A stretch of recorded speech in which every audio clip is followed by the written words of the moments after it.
Rumble. The river diagram fragments fluctuation violently within his sea of consciousness while emanating an ancient and obscure aura that seemed like the chaos at the absolute beginning of the world. It rumbled like the tune of the Tao, and it resounded in every single inch of space within his sea of consciousness. In an instant, Xianxia once again felt that ceaselessly revolving vortex in the depths of his soul. It was deep and mysterious, and it was suffused with a gorgeous glow. The core of the vortex even emanated a strand of an indescribable and mysterious energy that enveloped his soul, and it was like his soul was covered in a layer of armor. Dao Seal Mark. This familiar name appeared once more in Xianxia's heart.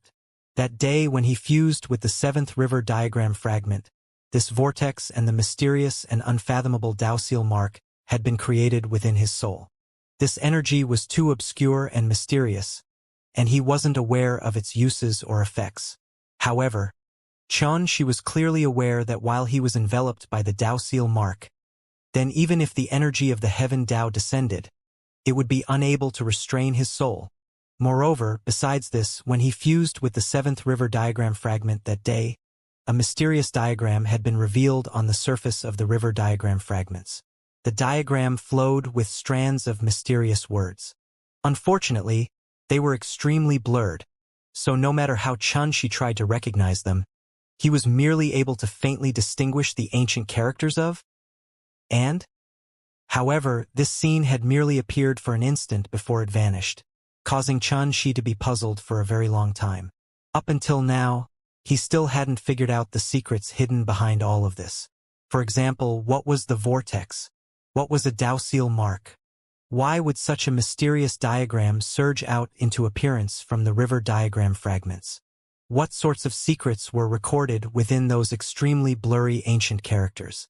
Xianxia wasn't able to deduce any leads from all of this, and it was even to the extent that because of the appearance of the Dao Seal Mark, he'd exhausted more than half of his soul energy within a short period of time, causing him to become extremely exhausted. At this moment, when he fused with the eighth river diagram fragment, these scenes had appeared once more. The vortex in his soul that revolved without end, the glowing Dao Seal Mark, and the glistening and glowing river diagram itself. Finally, after a short moment, the mysterious diagram appeared once more. This time, Xianxia was already prepared. He held his breath in concentration and instantly immersed his entire mind to carefully sense the mysterious diagram. Bang! A strand of a powerful and obscure energy charged towards Xianxia's mind before strings of mysterious ancient characters and diagrams appeared. They flashed fleetingly, causing him to be utterly unable to capture anything. Because all of this was too vast, numerous, and disorderly, and it had occurred too swiftly as well. Even if he'd exerted himself to his limits, he was merely able to distinguish another 5 ancient characters and an incomplete diagram. Those 5 ancient characters were respectively and coupled with the 4 ancient words and he distinguished from before, he was utterly unable to make any connections or gain any clues from them, let alone deduce their meaning. On the other hand, the incomplete diagram was branded with a damaged iron sword. Half of it was dyed scarlet red with blood, and the other half was charred black as if it had suffered a heavy injury. This diagram was obviously incomplete. Moreover, it was extremely simple and merely branded with a damaged iron sword. However, when Xianxia committed it to memory, he had a terrified feeling in his heart for no rhyme or reason. It was a feeling akin to reverence and terror. It seemed as if this damaged iron sword possessed unbelievable and terrifying might, and even if it was already damaged, it was capable of throwing the universe into chaos and annihilating all Daos. Xianxia felt like an ant before such an aura, and his attainment of perfection in the sword god realm that he was proud of seemed to be so powerless and pale at this moment. Because the aura of the bloody damaged sword was too terrifying, and it was utterly not something that could exist in the 3 dimensions. Xianxia even doubted whether existences at the god rank realm could possess such a terrifying treasure. And what do they represent? Why would such mysterious characters exist within the river diagram fragments? And that incomplete diagram and the bloody damaged sword on it? What sort of divine treasure is it? Its aura is so terrifying. So how could it have suffered such a heavy injury? Question after question surged into Xianxia's heart. With his current knowledge and experience, he was actually unable to see through a trace of its secrets. What did this mean? This meant that the secrets hidden within the river diagram fragments wasn't something that could exist within the 3 dimensions at all. In other words, everything within the river diagram fragments might be related to the ancient god domain of legend. After all, amongst the 9 characters that Xianxia had recognized, the characters were present, and they formed the ancient god domain when joined together. This naturally caused him to be unable to help but connect these words with the legendary ancient god domain. Unfortunately, he didn't have the chance to continue perceiving it at all. A strand of a familiar feeling of exhaustion surged into his soul, causing him to suddenly return to his senses while his countenance was already pale. When he looked once more into his sea of consciousness, he noticed the vortex, the Dao seal mark, and even the river diagram fragments had fallen into deathly silence, and they didn't show any signs of movement at all. However, after he fused with the 8th river diagram fragment, Xianxia was able to sense that the river diagram had undergone an extremely great transformation. The glow on its surface was even more translucent, bright, and clear like glass, and as it floated there silently, it emanated an illusory and ethereal divine radiance. Presently, I only lack the last river diagram fragment before I'll be able to completely mend the river diagram. Perhaps that'll be sufficient for me to see through all its secrets. Xianxia took a deep breath, and he could only suppress the questions he had into the depths of his heart. However, he was able to faintly determine that the secrets of the river diagram were probably related to the legendary ancient god domain, and this could be considered to be his one and only gain. The cottage still stood there as before while the courtyard was covered in a tranquil atmosphere. Only a river diagram fragment had vanished from the stone table, and it seemed to be silently proving that everything from before had really occurred. But right after that, Xianxia's eyes focused as he realized something. This is Iris' immortal prison, so how could the 8th river diagram fragment be here? Could it be that all of this is related to Mother? When he thought up to here, Xianxia's gaze had already descended onto the stone table. He gazed at the light green jade slip that lay there silently, and he seemed to be slightly struggling and indecisive. He had a strong feeling that the answers he wanted to obtain were definitely hidden within the jade slip, yet he was also afraid to find out about everything. This was a very conflicting feeling. It seemed as if so long as he looked through the jade slip, then he wouldn't be able to meet his mother this time. He was slightly unable to accept this reality for now. So when his 3rd senior brother Tai Yunhai spoke vaguely about all of this to him, a trace of a bad premonition had arisen in his heart. But he didn't dare to think about it, and even until now he was still avoiding it unconsciously. At the bottom of it all, it was because he cared. Since the day he obtained the manor when he was young and found out that his mother, Zuoqiu Shui, was still alive, he'd been always yearning to meet his mother again, and it was even to the extent that he'd made this the objective that he worked hard and strived for. Now, he'd finally arrived at the immortal dimension after experiencing boundless hardships and had succeeded in taking revenge, and it was finally the day that he could meet his mother. So how could he possibly accept such an outcome? Besides Xianxia himself, there was probably no one at all who could understand such a conflicted state of mind. He stayed silent for the time for an entire incense stick to burn. Xianxia's expression was indeterminate for a long time. In the end, he took a deep breath while a wisp of a firm expression surged onto his face. He stopped hesitating and slowly stretched out his hand to pick up the light green jade slip in his palm. Bang! A strand of immortal force surged into it, and then the jade slip suddenly exploded apart. An expanse of thick light curled up and formed into the figures of a man and woman. The man's face had a manly outline, slanted brows that were sharp like swords, and his expression was icy cold and indifferent. He was like an eternal piece of ice while he stood there with his hands behind his back, and he naturally emanated a lofty and immovable aura. If Xianxia's younger brother, Qianhao, was here, he would definitely notice that his appearance was actually 80% similar to this man, and besides possessing different bearings, they were shockingly similar in every other aspect. On the other hand, a woman in white clothes stood by the man's side. She had a picturesque appearance that was elegant, refined, dignified, and beautiful, and she held a wisp of a gentle smile that seemed tender like water on the corners of her mouth. Bang! At the instant he saw this pair, she seemed as if he'd been struck by lightning, and his mind went completely blank while he stared blankly without end as if he'd lost his soul. This man and woman were naturally Chun Lingjun and Zhuoqiu Shui. In other words, they were the parents of Chun Shi and Chun Hao. Sheer. We missed each other again this time. I know that as a father, I'm very unqualified, and I even deserve hate and detest. I presume that in these years, Hauer and you have wondered on more than one occasion about exactly what sort of useless father I am, because I'm so heartless as to even not take care of my own family.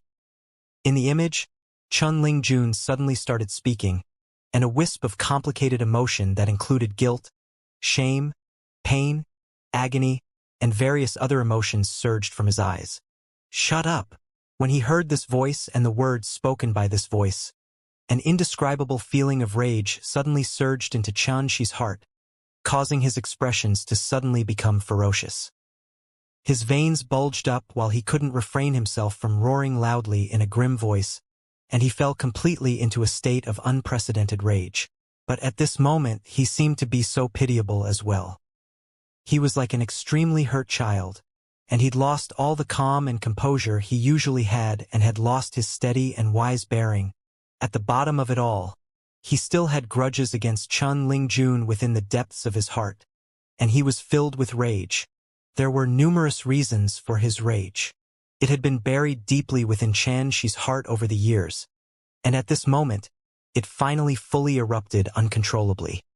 He was already unable to control himself, and if he wasn't clearly aware that this was only a mirage jade slip Chun Lingjun left behind, he would truly wish for nothing more than to attack Chun Lingjun. Wait, a mirage jade slip? When he thought up to hear, Chun Shi seemed as if he had a pail of cold water doused on him, and he calmed down completely. He bit his lips forcefully while his gaze stared fixedly at Chun Lingjun like a blade, and a wisp of dense ridicule suffused the corners of his mouth. It seemed as if Chun Shi intended to listen to Chun Lingjun's explanation. I know that you and Hauer definitely hate me to the extreme. Both of you hate me for being unable to save the clansmen of the Chun clan, for not saving your grandfather's life, and hate me for still being alive yet never coming to see the two of you. The guilt and pain on Chun Lingjun's face grew even denser, and his voice gradually became low and heavy. Lingjun, there's no need to speak any further. Tell Sheer everything. He is already grown up, and he'd definitely understand that some things can't be resisted in the end. Zhuoqiu Shui sighed from the side and was extremely grievous. Even Mother is helping this heartless fellow. A strand of rage couldn't help but surge out from Chun Shi's heart when he heard this. Yet he gritted his teeth forcefully in the end and forcefully endured it. In the image, Chun Lingjun took a deep breath, and then smiled to Zhuoqiu Shui to tell her that she didn't have to worry about him. After that, his expression became solemn as he looked at Chun Shi, and then he said in a low voice, Sheer, you wanted to find out about everything, right? Today, I won't keep anything from you any longer. As he spoke, he flicked his sleeve. Chun Lingjun flicked his sleeve, and the scene changed abruptly. A screen of light floated into appearance, and the scene on it changed without end. In the screen of light was a vast expanse of the sky, and there were an entire 33 levels. Every single level represented a boundless secret realm. A man in green clothes had a desolate expression as he walked at a hasty pace, and every stride he took would traverse a level of the sky. This man in green clothes had a manly face and brows that were slanted and sharp like a sword. Shockingly, this man's appearance was exactly like Chun Lingjun. However, Chun Shi acutely noticed that the green-clothed man was clearly not his father, because the aura of that green-clothed man was too obscure, and it was filled with supreme energy of divinity.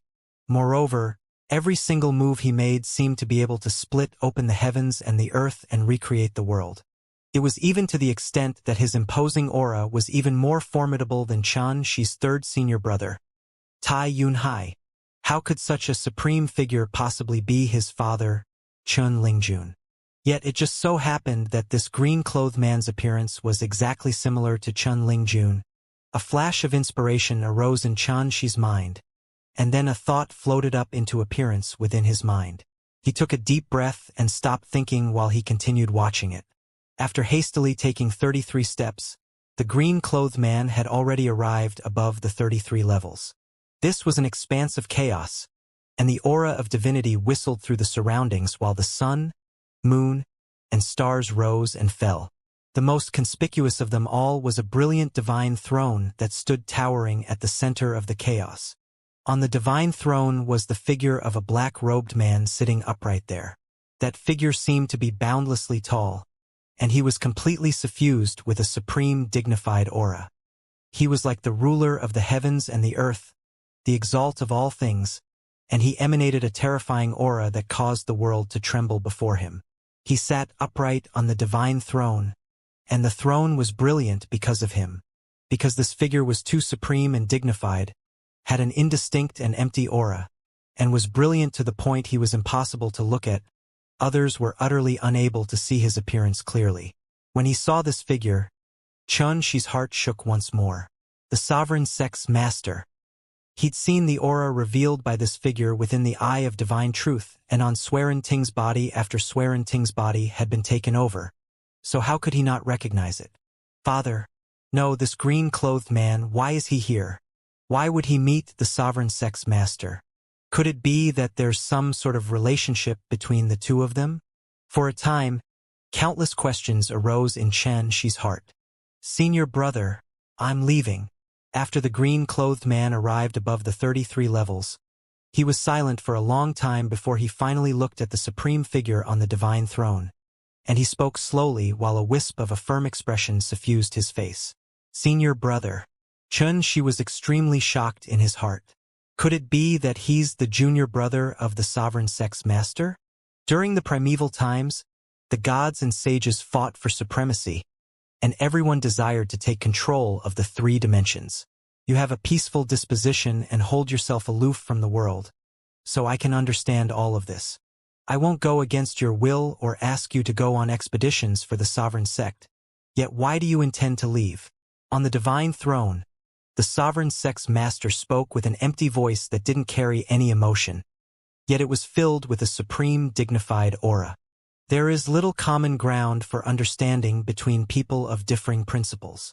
The green-clothed man went silent for a long time before he lightly spat out a few words. Ha ha ha! What an answer! The sovereign sex master roared with laughter. His voice rumbled like divine lightning and resounded throughout the chaos in the surroundings. And then his laughter stopped abruptly as he suddenly raised his eyes. 2 rays of divine light shot directly towards the green-clothed man as he said indifferently, Junior brother, what if I don't agree? Clang. The green-clothed man didn't say anything, but a sword had appeared in his hand. You intend to fight me? The voice of the sovereign sex master carried a wisp of deep ridicule. Senior brother, I presume you've been aware since long ago that I was never from the 3 dimensions, and I've been aware of your intentions since a long time ago. However, if you think you can kill me here, then you're being too naive. The green-clothed man raised his head with a solemn expression, and he was completely fearless. Yes, you were never from the 3 dimensions, and I'd more or less guessed your identity a long time ago. But ask yourself, have I ever forced you to do anything in all these years? The sovereign sex master was indifferent, and his voice revealed a strand of rage. Force me? Do you even dare? The green-clothed man's face was suddenly suffused with a wisp of ridicule. There's no need to speak any further. Your thoughts can deceive all the people of the world, yet it may not necessarily be able to deceive me. You really intend to fight me? The voice of the sovereign sex master carried a wisp of killing intent. At this instant, Xianxia's heart couldn't help but be nervous to the extreme. Bang! However, right at this moment, the scene on the screen of light suddenly changed, and all the scenes vanished. Xianxia was instantly stunned. Why did it vanish? Did they fight or not? What was the outcome? After that, he took a deep breath and started to carefully recollect everything he'd witnessed earlier. The junior brother of the sovereign sex master isn't from the three dimensions. Could it be that the green-clothed man was from the ancient god domain? Wait, if it was really like that, then why would he appear in the three dimensions? During that time, I was called Tai Ling, and I was the junior brother of the sovereign sex master.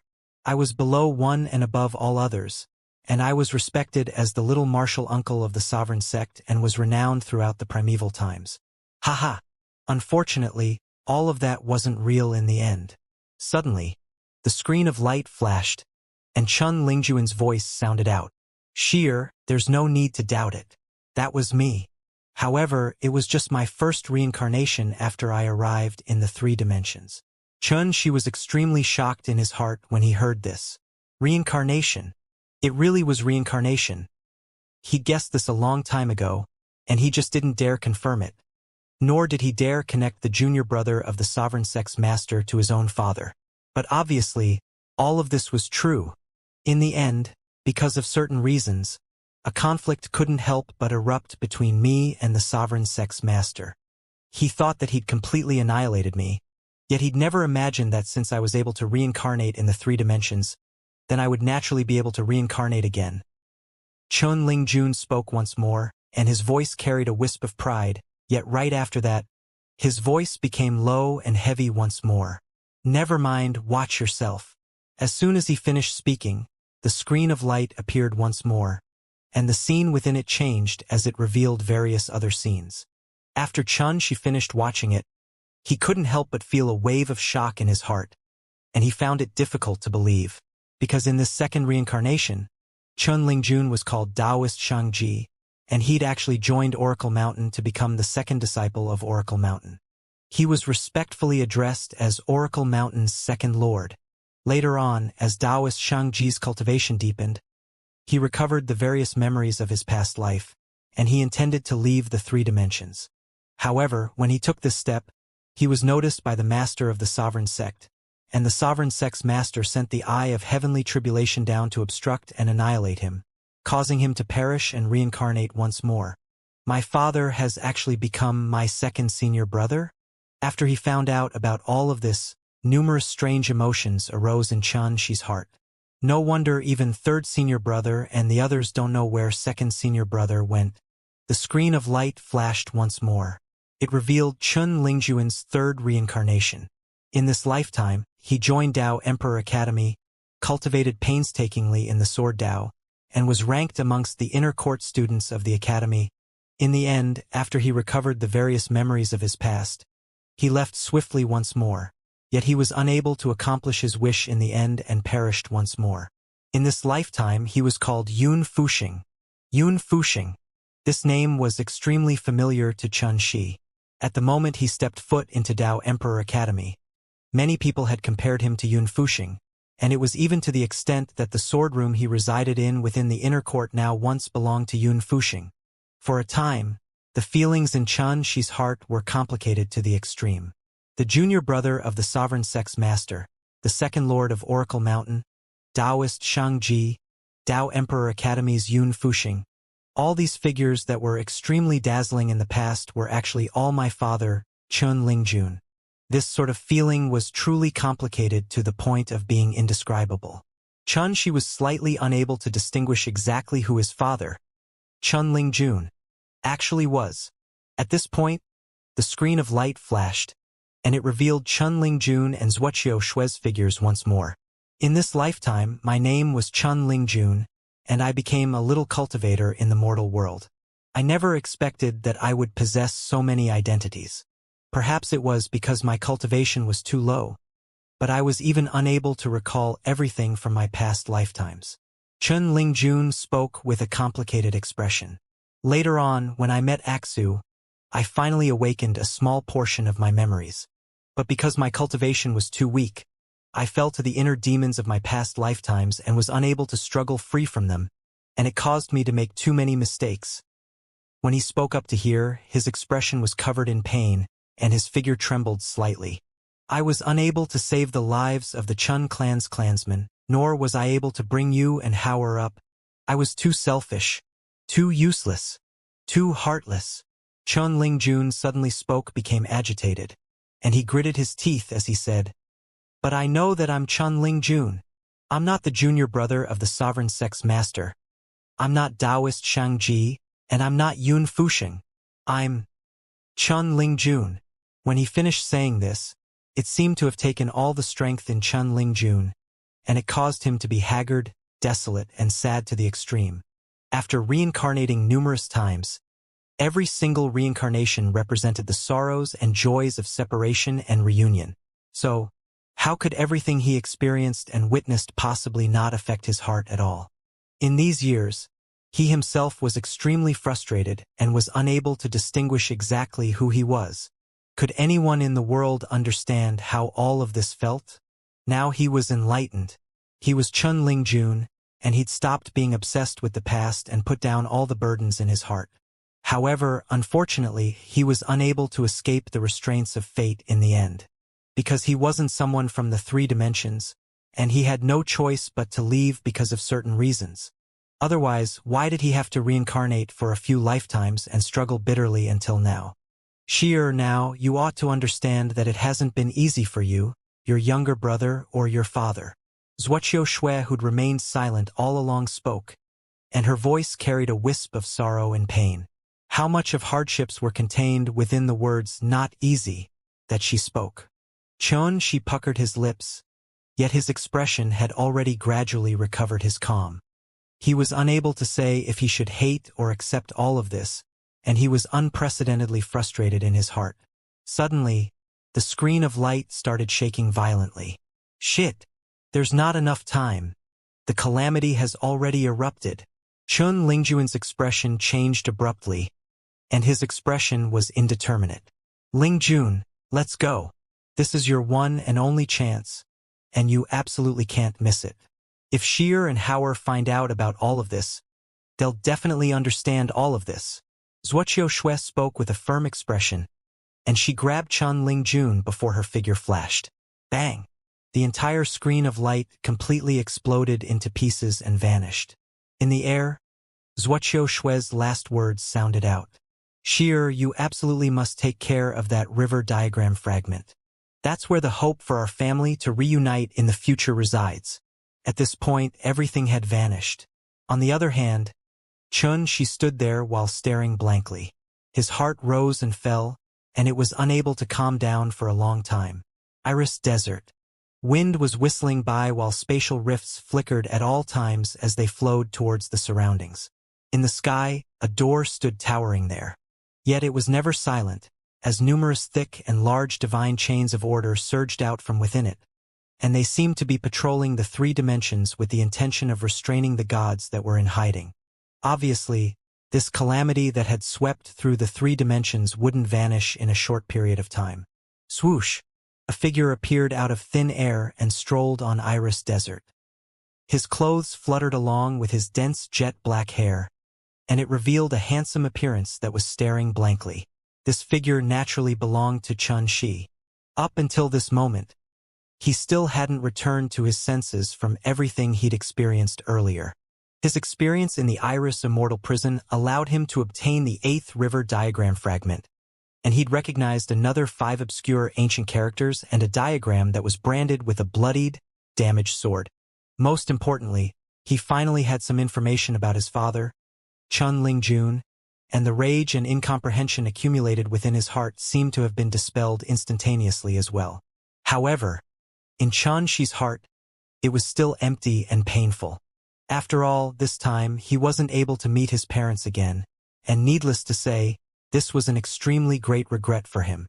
During your first reincarnation in the three dimensions, you were the junior brother of the sovereign sex master. In your second lifetime, you were Oracle Mountain's second lord, Taoist Shang-Ji. In your third lifetime, you were Yun Fusheng, and now you're Chun Ling-jun.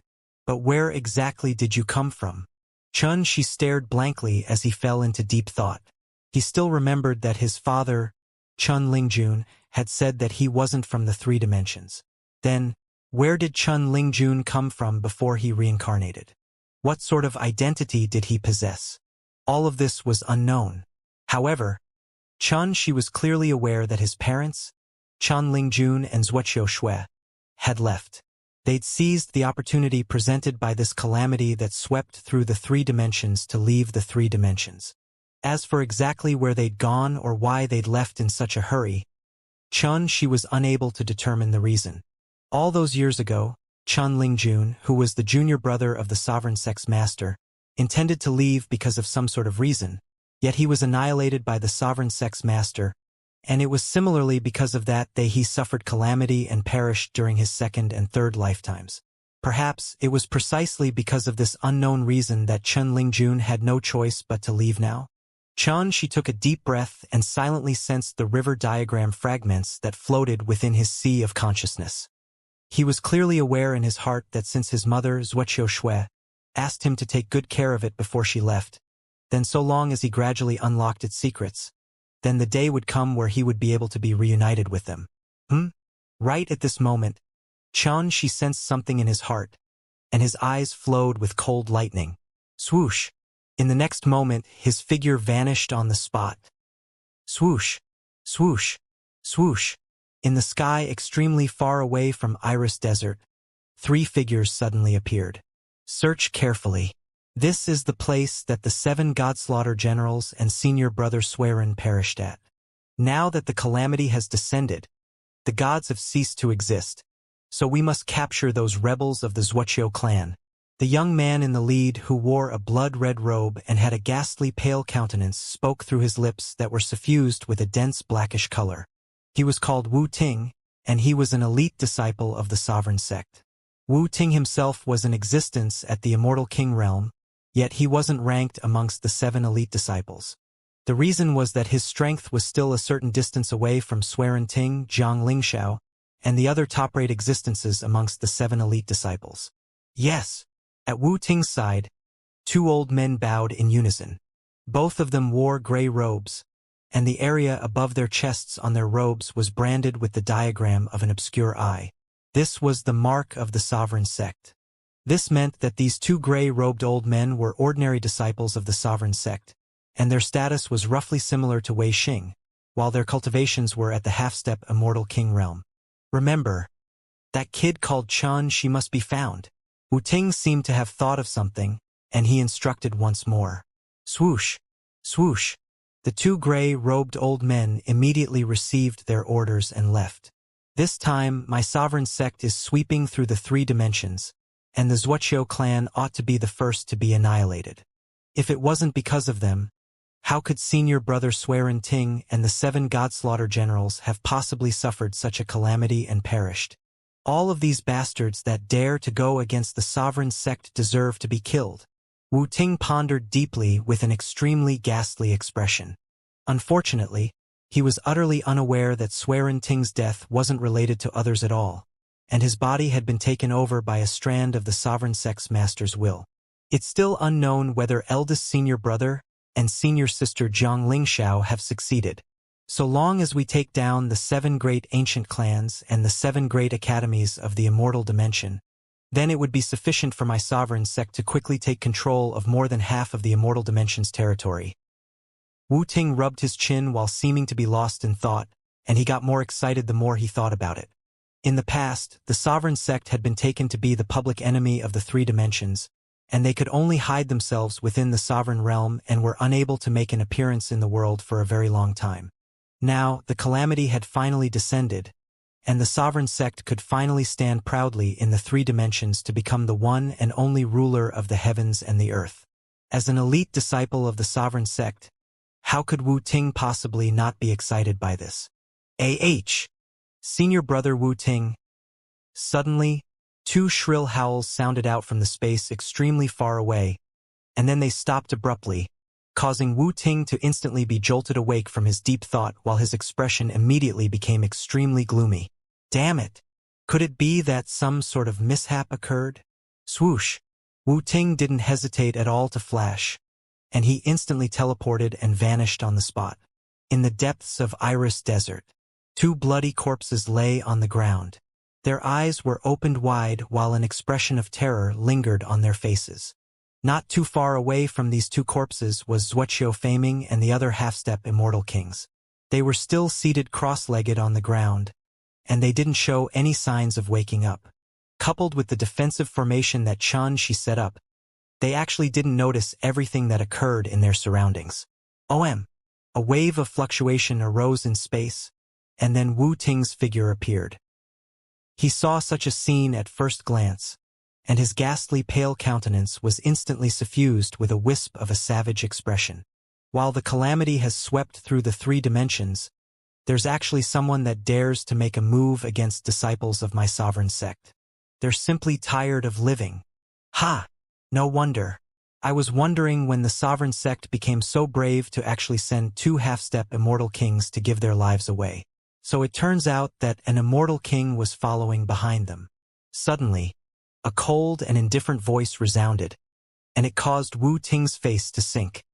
His gaze swept over swiftly, and he instantly locked onto the source of the voice.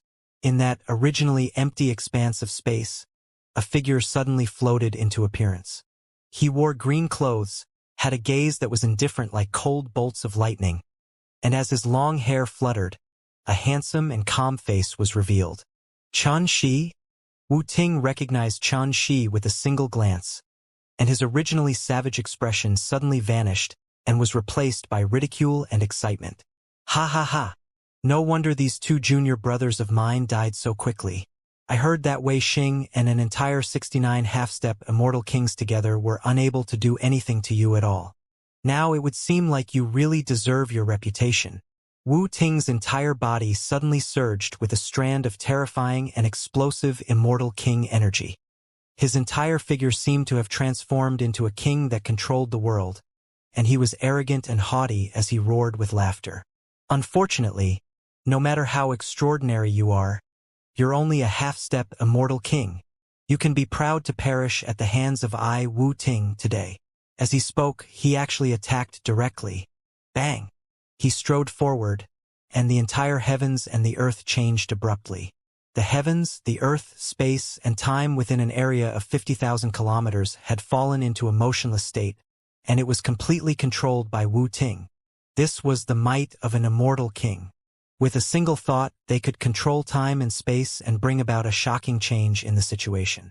They were capable of easily forcing their opponents into a hopeless situation where the opponent was powerless to struggle. In an instant, Xianxia's entire figure seemed as if it had been frozen, and he didn't move at all. Ha ha ha! Little bastard, do you see it now? This is the strength of an immortal king. Supreme and mighty existences that control time and space. No matter how you struggle, how could you possibly escape the restraints of time and space? After attaining success with a single move, Wu Ting couldn't refrain himself from roaring with laughter, and then he suddenly stretched out an arm to claw at Xianxia from afar. He intended to tear Xianxia's chest apart and dig out Xianxia's heart. This was Wu Ting's favorite method to kill. He loved to dig out the heart of his enemies and swallow it because it felt indescribably wonderful to him. Really? However, right at this moment, Xianxia, who originally stood there motionless, suddenly raised his head, and a wisp of a piercingly cold arc arose on the corners of his mouth while his gaze even seemed as if he was staring at a corpse. This sudden scene caused Wu Ting's heart to jerk. Swoosh! Before he could react, Xianxia had already made a move, and a wisp of sword light soared up. It tore through space, slashed through the restraints of time, and carried a powerful and supreme energy of talismans as it swept over. Rumble! At this moment, the heavens and the earth were filled by a deafening sword howl. Time and space exploded apart chaotically, and they were completely destroyed by this wisp of sword chi. This sword strike was simply extremely astounding. It was filled with the obscure energy of the order of the heavens and the earth, yet it was formed from boundless talismans. It was filled with the profundity of returning the grand Tao to simplicity. Wu Ting's expression changed once more because he actually felt the aura of extreme danger from this sword strike. How could this be possible? How could a half-step immortal king possibly be able to exert such combat strength? Swish! Wu Ting didn't dare hesitate and suddenly withdrew 81 dark immortal blades, and every single one of them were coiled with immortal king energy and were peerlessly murderous. This was a set of immortal artifacts, and it was called the Spirit Slaughter Formation's Immortal Blades. Even though it was only at the Valiant grade, the might it displayed as a pair was comparable to the Void grade, and when it was utilized by an Immortal King, it was even suffused with a supreme and terrifying might. Bang! Bang! Bang! However, to Wu Ting's shock, in merely an instant, this set of immortal blades were actually unable to obstruct a single sword strike from Xianxia, and they were slashed into pieces instead, causing them to transform into a rain of light that sprayed down from the sky. Moreover, that wisp of sword chi didn't lose momentum at all, and it traversed the limits of space and time to continue slashing down towards him. Is this a combat strength that a half-step Immortal King can possess? Wu Ting's expression changed abruptly, while he was extremely shocked in his heart. He simply didn't dare believe his eyes. When did even half-step Immortal Kings become capable of deterring an Immortal King? This was simply unprecedented since ancient times. After all, the distance between half-step Immortal Kings and Immortal Kings was simply like the distance between the heavens and the earth. A single Immortal King was sufficient to easily crush a group of half-step Immortal Kings, and they couldn't be compared at all. Yet it just so happened that this scene where one surmounted a realm to do battle had appeared right before his very eyes, and it was even to the extent that Wu Ting felt a strong aura of danger from it. No matter which Immortal King faced such a situation, could any one of them avoid being shocked by it? No matter how shocked he was, as an Immortal King, Wu Ting's reaction was naturally not slow. Clang! In an instant, an expanse of a resplendent indigo glow arose on Wu Ting's body, and then an indigo-colored immortal robe appeared on his body.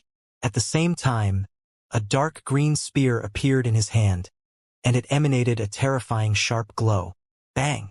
With merely a light sweep of the dark green spear, that wisp of sword chi that Xianxia slashed out was directly shattered, and it seemed to be invincible and peerlessly oppressive. Obviously, this dark green spear was a terrifying immortal artifact of extraordinary origins. Humph! You can die in peace knowing that you were able to force me to utilize the green Spiritbreaker Nightmare Spear, while at the half-step Immortal King realm. With his spear in hand, Wu Ting's imposing aura changed once more. He revealed a domineering aura of supremacy, and his words were even overbearing, arrogant, and haughty. Xianxia's eyes narrowed. He withdrew a dagger at the Valiant grade to probe this immortal artifact. Swish! Wu Ting swung the spear, and its dark green edge swept by before the dagger was immediately shattered and transformed into a rain of light that shot into the surroundings. That's all. Wu Ting grunted coldly with disdain.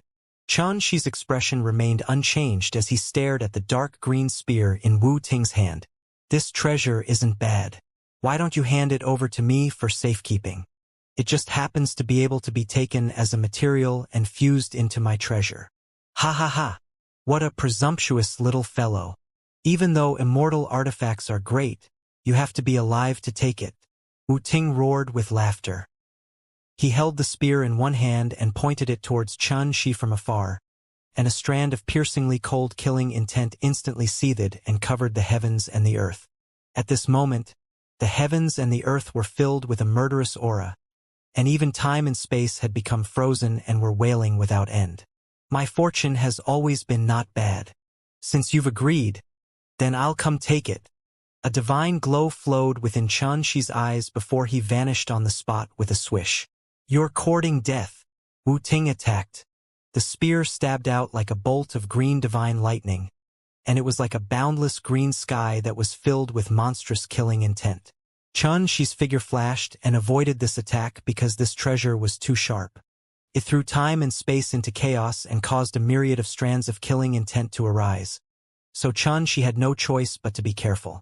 Clang! Wu Ting attacked once more. Green light shot into the sky while killing intent rose like the tide, and merely the aura of its terrifying might was sufficient to take the lives of ordinary half-step Immortal Kings. This was the might of an Immortal King that was assisted by a precious treasure, so it was obviously shocking. However, all of this seemed to be unable to affect Xianxia at all. His figure flickered repeatedly in space as he teleported, and then he suddenly charged forward while pressing his fingers together and slashing. Swish! A wisp of sword chi surged out. Bang! The sword chi and dark green spear collided, causing a chaotic flow of energy to erupt and sweep towards the surroundings. It transformed the area in the surroundings into a chaotic and blazing expanse. Wu Ting was shocked in his heart because merely a wisp of sword chi had actually caused his arm to faintly hurt. Is this a strength that a half-step immortal king can possess? He didn't dare hold back any longer. The dark green spear shook as a myriad of immortal king laws surged out from within it, and it covered the heavens and the earth with the intent of annihilating Chen Shi swiftly so as to avoid any unexpected events from occurring. Rumble! The spear tore through the sky and seemed to intend to penetrate the world. Moreover, it was suffused with a supreme might that shook the surroundings. Chen Shi's expression became slightly solemn. His fingers moved repeatedly as he slashed out a variety of supreme sword chi that were suffused with the energy of order, and they formed into boundless talismans that transformed the surroundings into an ocean of talismans. This was a combat technique that he'd comprehended after he absorbed the divine chains of order.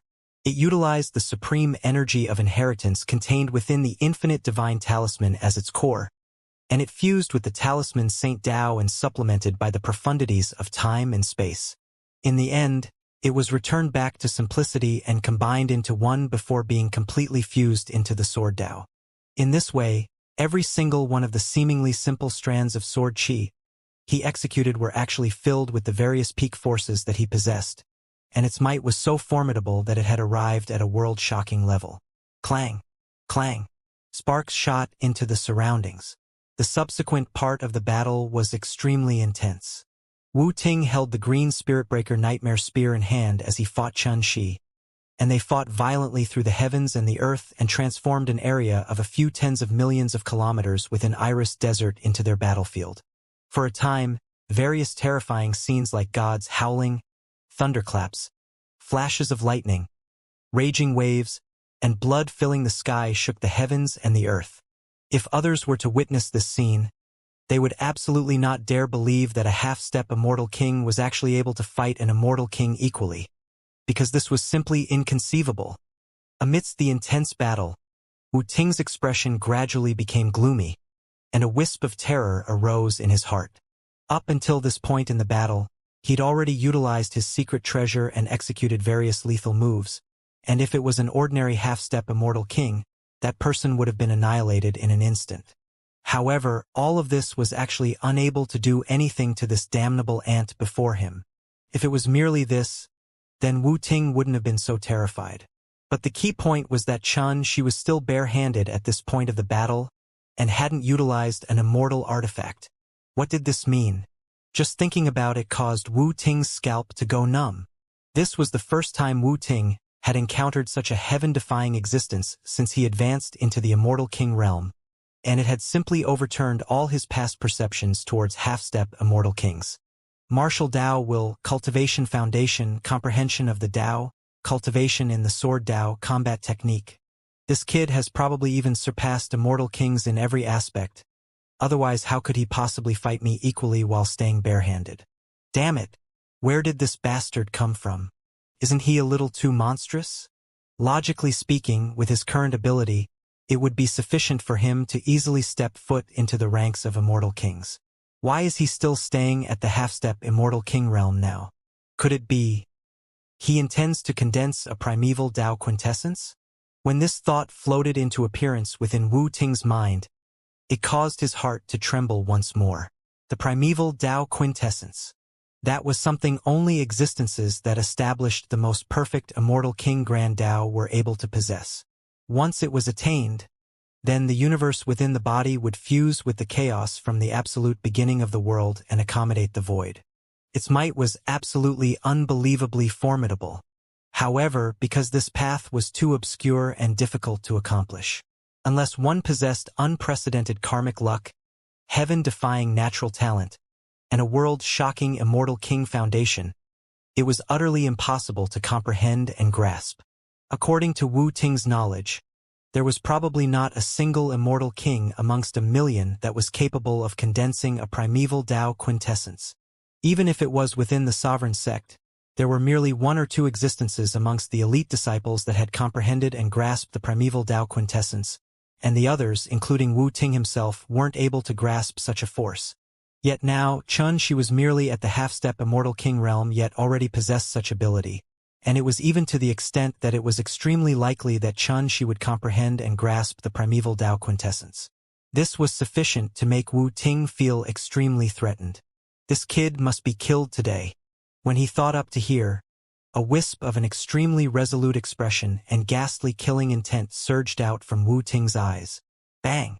The dark green spear shook the sky, and it seemed illusory and ethereal. It emanated the merciless energy of calamity and instantly dragged this expanse of the heavens and the earth into the scene that seemed like a ghastly purgatory. Calamity surged throughout the surroundings, and all things were obliterated. This was Wu Ting's trump card, and it was called the Calamity Annihilation Tao. It was ranked at the 5th position amongst the 10 great inheritances of the sovereign sect. Once it was executed, its might was so formidable that it was capable of instantly annihilating a large world. A wisp of a piercingly cold arc arose on the corners of Xianxia's mouth when facing this attack, and it seemed like an arc of ridicule. Wu Ting acutely noticed all of this, and he was instantly utterly infuriated by it and smashed down towards Xianxia. At practically the exact same moment, blazing immortal radiance arose from Xianxia's figure, and it formed into a myriad of talismans. It enveloped his entire body like a divine halo, and then he slashed horizontally at Wu Ting's head. Die! When he saw Xianxia actually take the initiative to attack, Wu Ting couldn't help but shout explosively while his entire body glowed, and he met Xianxia's attack head-on. Bang! The two of them collided forcefully. It seemed like the collision of the sun and moon, and it shook the world. Xianxia's figure flashed and dodged extremely far away while a trace of blood seeped out from the corner of his mouth. However, he didn't seem discouraged at all, and he had a firm and murderous expression instead. In this collision, Wu Ting was similarly affected. His shoulder was injured and felt as if it had been broken. Waves of violent pain came from it, and it caused his expression to instantly become livid. I've actually been injured. Kill! Wu Ting roared furiously while his entire body surged with strand after strand of the glow of immortal kings. He'd already exerted his entire strength as he charged out once more, and he intended to completely crush and kill Xianxia. The energy of calamity and annihilation in this expanse of the heavens and the earth rose explosively, and its might was ferocious and shocking. At this moment, Xianxia suddenly started laughing, and he was confident and arrogant. This was the first time he'd fought an immortal king. Earlier, he wasn't really confident in himself. Yet at this point of the battle, he'd finally confirmed that he'd already possessed the might to go against an immortal king. It was even to the extent that he felt immortal kings weren't anything great. All of this came from the comprehensions he'd obtained in the past few days. After he witnessed the calamity that seemed like the end of the world, witnessed the battle between gods, and then cultivated in meditation to absorb the divine chains of chaos, it was equivalent to seizing the karmic luck of the heavens for himself. All of these comprehensions and his immortal king foundation that had almost attained perfection allowed him to undergo numerous transformations. He could step into the ranks of immortal kings at any moment, and he possessed the ability to surmount a realm and do battle. All of these changes were now reflected in his battle with Wu Ting. In other words, Xianxia had taken Wu Ting to be his punching bag earlier, and he was tempering and understanding his own strength through battle. Wu Ting was shocked. He felt that Xianxia had changed and was revealing boundless confidence. Moreover, Xianxia's imposing aura was so exuberant that it seemed capable of shattering the world and shaking the universe. This caused Wu Ting to not dare hesitate at all. He utilized all his might in his assault, and the aura of calamity and annihilation he emanated grew even more terrifying. He enveloped the entire heavens and the earth in a torrent of calamity. Clang! Right at this moment, an immortal artifact finally appeared in Xianxia's hand, and it was a scarlet red and brilliant immortal sword. Swish! A single sword strike was like the rising sun soaring into the sky, and it illuminated the world in its brilliance. In an instant, the boundless energy of calamity was easily torn apart, shattered, and turned into powder before it vanished without a trace. The heavens and the earth became bright once more, and only a wisp of sword chi was flying through it. Bang! Wu Ting was extremely shocked. The dark green spear in his hand flew out from his grasp while his figure staggered back without end. He coughed up large mouthfuls of blood while he roared with terror and fury. The Dao Calamity Sword. Damnable bastard! This treasure really is in your possession. Idiot! Could it be that Ting never mentioned this to you? Truly pitiable. Xianxia held his sword in hand as he charged over once more, and he was like a fiend god of the sword as he swung his sword and attacked. Wu Ting dodged repeatedly. In the end, Xianxia grabbed a hold of an opportunity and slashed down with his sword to forcefully sever Wu Ting's right arm, causing Wu Ting to be dripping with blood, while his immortal clothes from before had been torn apart. Bang! Xianxia kicked Wu Ting on the chest, and the immortal clothes on his body directly collapsed. An immortal king was actually defeated by a half-step immortal king. If the outside world knew of this, it would definitely cause a mighty uproar. After Wu Ting was stomped down, he actually struggled with the intention of flying up, and he swiftly soared into the sky and intended to continue fighting. Bang! This time, Xianxia casually pressed down towards the space before him, and then a shapeless force surged out like a dark cloud that enveloped Wu Ting. Bang! This time, it struck him directly. Wu Ting's entire body was slapped onto the ground once more, and the bones in his entire body broke inch by inch, causing him to cough out large mouthfuls of blood and become unable to crawl up again. An immortal king was completely defeated. Xianxia, you can't kill me. The sovereign sect has swept through the 3 dimensions now, and since you dare go against us, you're bound to be eternally unable to die a natural death. Wu Ting howled furiously with a savage and livid expression, and it revealed dense resentment and anger. Swish! Xianxia didn't waste his breath on Wu Ting at all. He swung the sword in his hand and severed Wu Ting's head, causing the golden blood of immortal kings to spray out in a dazzling and horrifying yet beautiful manner. But even then, Wu Ting actually didn't perish completely, and he still cursed in a grim voice. Damnable ant! How could you possibly kill me? So long as calamity is endless, the quintessence will remain. His shrill voice tore through the sky while his severed corpse actually started to show signs of healing and resurrecting at this moment. The Calamity Resurrection Pill? Humph! Xianxia wasn't surprised by this. He directly moved forward and stretched out his hand to grab Wu Ting's corpse, and then a strand of Terminus Dao insight imperceptibly surged out from his palm and invaded the corpse. Bang! In an instant, Wu Ting's entire corpse seemed as if it had been incinerated. All the energy, essence, spirit, and vitality within it was terminated before it transformed into a pile of ashes that completely vanished in the heavens and the earth. 2. Terminus. You. In the sky, Wu Ting's final words resounded. It was filled with boundless terror and bewilderment, and it was blown away by a gust of wind and was completely drowned out. So what if you're an immortal king? You're nothing great. Clang.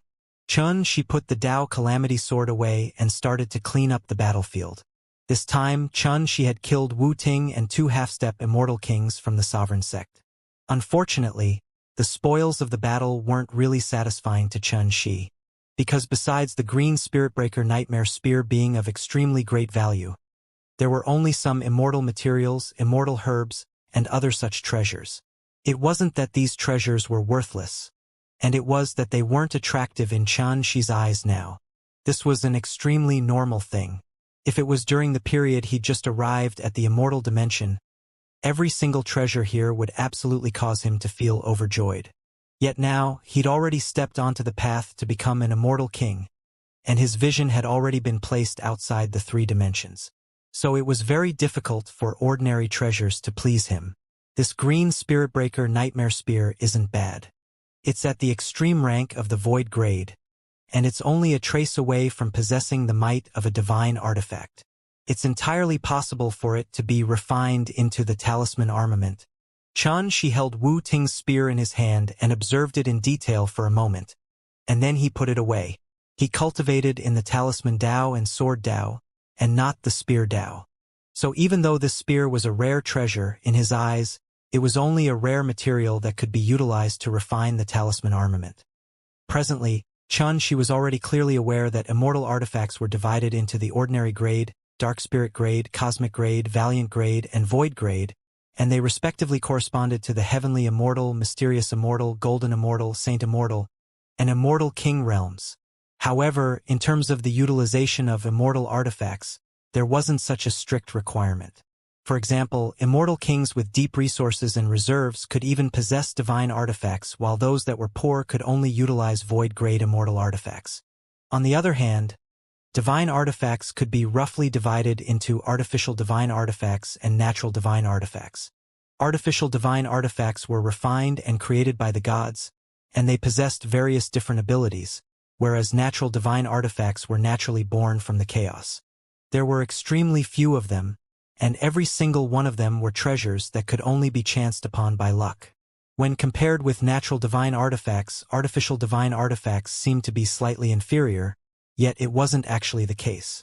Its exact might depended on the might and effects of the divine artifact itself and the strength of the person utilizing it. For example, the 9-continent divine cauldrons were an artificial divine artifact refined by the primeval Emperor Yu. It seemed to be inferior to natural divine artifacts, yet it had held down the karmic luck of the entire primordial world. For example, the overarching heaven net in Xianxia's possession was a natural divine artifact that was born from within the chaos. Originally, it was a treasure passed down to his senior sister Liang by the master of Oracle Mountain, Fuxi, and it was just not long ago that it was passed down to Xianxia. When the 9-continent divine cauldrons were compared to the overarching heaven net, it was obviously impossible to determine exact which was superior. Of course, with Xianxia's current strength, it was still difficult for him to bring forth the entire might of the overarching heaven net. But even then, it was sufficient for him to obtain a great advantage in battle. Most importantly, the overarching heaven net wasn't just a divine artifact that could be both offensive and defensive, it could even capture the karmic luck of the heavens, Tao insight, auspicious energy, and various other ethereal things. This was the most unbelievable ability of the overarching heaven net. According to Xianxia's knowledge, the grades and might of divine artifacts was absolutely not differentiated in such a simple manner. For example, third senior brother Tai Yunhai and Zhao Taisai were both gods, yet the gap between them was extremely huge. At the bottom of it all, it was firstly due to the gap in their cultivations, but it was probably greatly related to the divine artifacts in their possessions as well.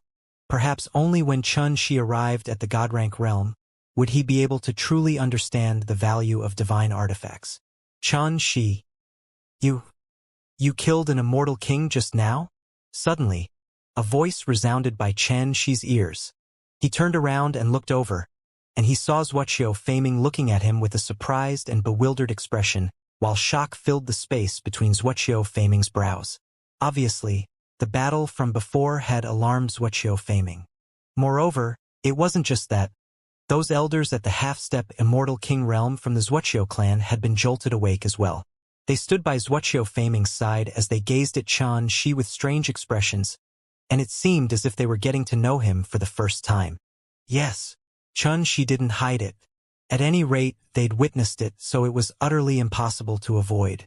Wuxia Faming and the others were dazed once more when they heard this, and tempestuous waves rose and fell in their hearts. A half-step immortal king killed an immortal king in a head-on battle? If news of this were to spread, would anyone in the entire 3 dimensions believe it? They couldn't be blamed for being shocked to this extent.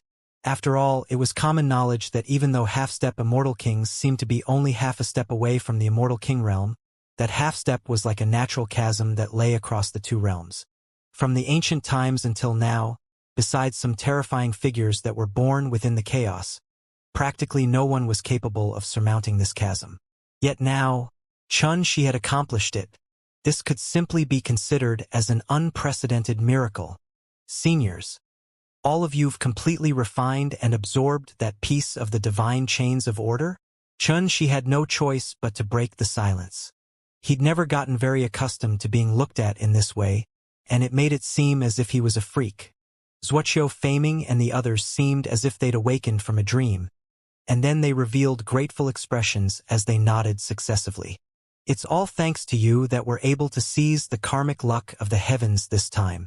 Exactly, we obtained fortune out of misfortune, and will definitely be able to easily step into the Immortal King realm in the future. And it's all thanks to you, Xianxia, that we're able to possess such fortune. At this moment, all of these old fellows from the Wuxia clan weren't shocked any longer, and they started to successively express their gratitude to Xianxia, causing the latter to instantly feel slightly speechless. Xianxia could only change the topic once more. Earlier, 3 disciples of the sovereign sect appeared here, and they'd definitely come for the sake of annihilating us. According to this, the situation in the immortal dimension now is probably slightly dangerous. What do all of you intend to do? Xianxia wasn't speaking randomly without thinking it true. The door still stood towering in the sky above all the worlds in the universe, and it meant that this calamity still hadn't ended. On the other hand, the appearance of Wu Ting's group meant that the sovereign sect had already started to seize this opportunity to descend once more into the world. This was absolutely an unprecedented calamity to all the living beings of the 3 dimensions. He could predict that once the sovereign sect that had developed painstakingly in secret for so many years descended to the world, it would definitely cause numerous rains of blood in the world. At that time, it wouldn't just be the various powers of the immortal dimension that were affected, and probably even the netherworld and mortal dimension would become targets of the sovereign sect's invasion. Sure enough, once these words were spoken, it caused Wuxia Faming and the others to be shocked in their hearts, and their expressions instantly became solemn. Alas, my entire Wuxia clan has instead become the sacrifice to draw down this calamity of the 3 dimensions. Almost all of the higher-ups in the clan have perished, and only the few of us remain now. How should we tide over such a calamity? An elder sighed and was extremely worried. The other elders were silent as well. The current patriarch of the Wuxia clan, Wuxia Feng, had been annihilated, Wuxia Huanglin had perished, whereas the 2 existences at the God-rank realm, Wuxia Beiyong and Wuxia Linghua, had fallen as well. It could be said that the Wuxia clan's vitality was greatly diminished at the beginning of this calamity, and it was even to the extent that its foundation was in jeopardy and in imminent danger. The urgent matter at hand is to return to the clan and calm the hearts of our clansmen, and then select elite figures to temporarily take over the various important affairs within the clan. In this way, we'll be able to prevent the clan from breaking up. Wuxia Faming took a deep breath and said with a firm expression, "No matter what, we absolutely can't allow the inheritance of the Wuxia clan that has been passed down for countless years to be destroyed." The hearts of all the elders shook, and then a wisp of a firm expression appeared on their faces. Xianxia. Wuxia Faming suddenly turned around to look at Xianxia, and his eyes carried a hopeful expression. Do you want to return to the Wuxia clan with us? Swoosh! In an instant, the gazes of all the other elders shot towards Xianxia, and their eyes carried a wisp of anticipation. Presently, the Wuxia clan still lacked a patriarch, and no matter from which aspect it was, Xianxia was extremely suitable to take over the position of patriarch. Even if he was surnamed Chun, half the bloodline of the Wuxia clan still flowed within his body. Moreover, he was the grandson of the patriarch before last, and coupled with the full support of all of these old fellows, it was sufficient for Xianxia to take this position. Xianxia was stunned, and then he shook his head and said, "Presently, the situation at Dao Emperor Academy is probably not peaceful either.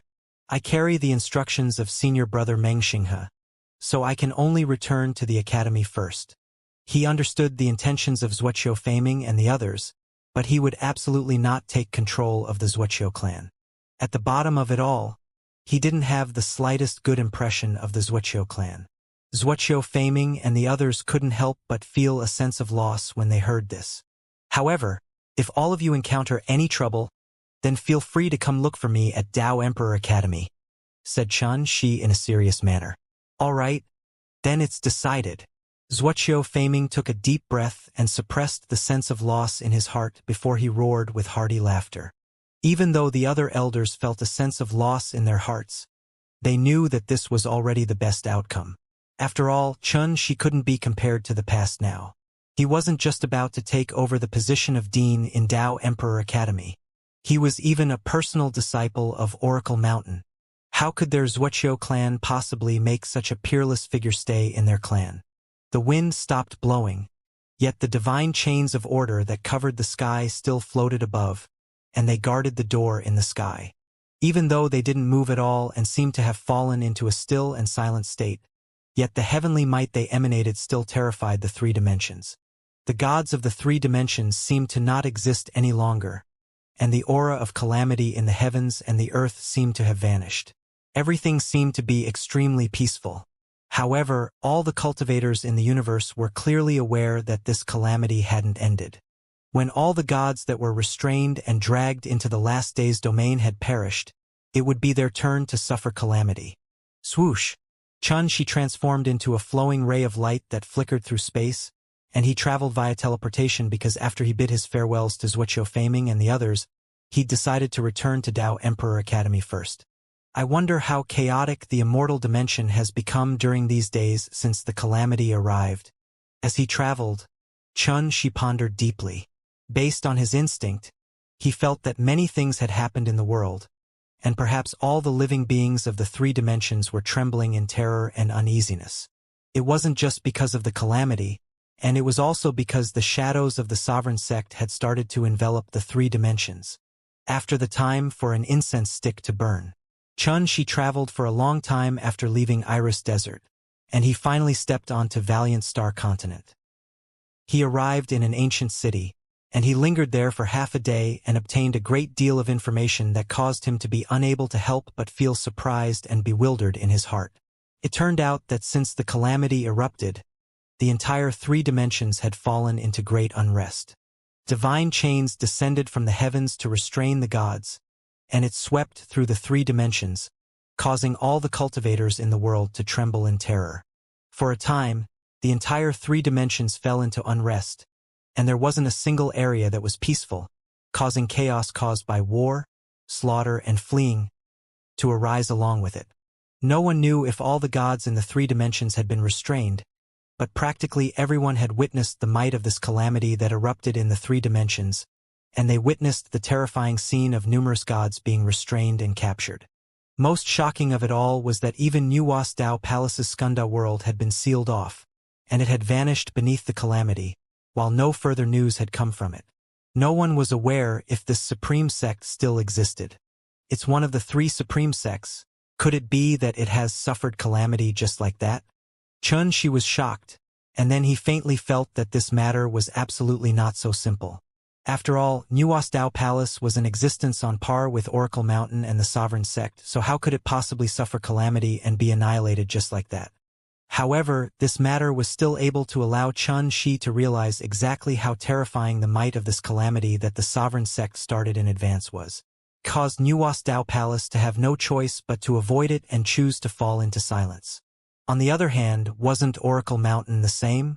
The Sovereign Sect has already started to sweep through the three dimensions. Presently, quite a few of the 7 great academies, 7 great ancient clans, and even the forces of the Immortal Court have been taken control of by the Sovereign Sect, an old man's side within the restaurant. This supreme calamity originated from the might of the heavens, and even gods are unable to resist it. But comparatively speaking, the Sovereign Sect's methods and schemes are the most terrifying. Unfortunately, the people of the world lacked vigilance, and it's truly pitiable. In the future, the three dimensions will probably enter completely into the grasps of the Sovereign Sect. Xianxia was shocked in his heart. Sure enough, the Sovereign Sect that painstakingly developed itself in secret has finally started to reveal its ferocious claws during this calamity. Presently, Senior Brother Meng Xinghe, Zhao Taisai, Qi Zongxing, Ao Zhihui, Hua Jiankong, and the others have all headed to the last day's domain. So Dao Emperor Academy is like a group without a leader now, and many incidents will probably arise during this calamity. When he realized this, Xianxia stopped hesitating and left hastily towards Dark Combat City. Dao Emperor Academy was unlike other powers, and the distribution of powers within it was complicated to the extreme. There were the forces of the 7 great ancient clans, the Buddha Dimension, Phoenix Clan, Dragon Dimension, and various other powers amongst the instructors and students. Under this calamity of the three dimensions and with the absence of Meng Xinghe and all the other seniors of the academy, the Sovereign Sect would definitely seize this opportunity to invade Dao Emperor Academy. This was something that was extremely apparent. Moreover, the thing Xianxia was most worried about was that Tao Emperor Academy would fall into chaos internally before the sovereign sect even came looking for trouble with it. That would truly be a difficult situation. After all, Meng Xinghe and the others had left already, so it was unavoidable that others would arouse ill intent and intend to seize the position of dean in order to take control of the entire academy. It was the #1 academy in the immortal dimension, and once it fell into the control of others, the consequences would simply be unimaginable. Dark Combat City. It was magnificent as always and crowded with people that were coming and going. It was bustling and prosperous as before. However, when Xianxia arrived here, he was still able to sense a trace of an unusual aura, and he felt an atmosphere of terror, nervousness, and unrest. Along with the spread of some bad rumors, undercurrents were surging in Dark Combat City now, and it was filled with killing intent, causing the entire city to be suffused with the aura of an incoming storm. Of course, ordinary figures were unable to sense this atmosphere, and only existences like Xianxia were able to notice some traces of this in the aura of the heavens and the earth. After he entered the city, Xianxia moved forward all along the way and didn't stop at all. All along the way, he heard various rumors and discussions, and it caused his heart to feel heavy. It's in chaos. Tao Emperor Academy has fallen into chaos as well. Dean Meng Xinghe just left a short time ago. Yet that Zhongli clan, Wanqi clan, and Jiang clan actually joined forces with the intention of electing a new dean. Isn't that a rebellion? Could it be that no one is doing anything? Alas, even all the instructors within the academy are in a complete mess. So can anyone do anything about it? What about the dean's personal disciple, Hua Jiankong? He's vanished, and it isn't just Hua Jiankong. Even the ancestors of the Dragon Dimension and Phoenix clan in the Scripture Reserve have vanished as well. Presently, rumors say that they've been restrained and captured into the last day's domain. I heard that the #1 disciple of the inner court, Xianxia, obtained the Tao Emperor's inheritance, right?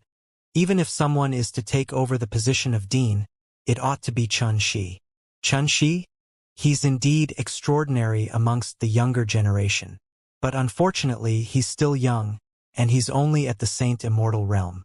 How could he possibly go against those old fellows in the academy? That isn't right. I heard that he advanced into the half-step Immortal King realm a long time ago. A few days ago, there were even rumors that said he participated in that battle between gods that erupted in Iris Desert. Alas, so what if he's at the half-step Immortal King realm? Presently, the gods don't exist in the 3 dimensions, and the Immortal Kings are the supreme existences. Without a might at the Immortal King realm, even if he succeeds the position of dean in Tao Emperor Academy, how could he possibly make everyone acknowledge his position?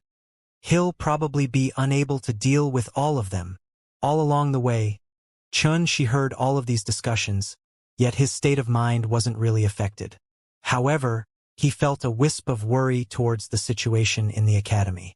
All of this proved his deductions, and the only thing he felt fortunate for was that he still hadn't heard any rumors about the sovereign sect taking action against Tao Emperor Academy.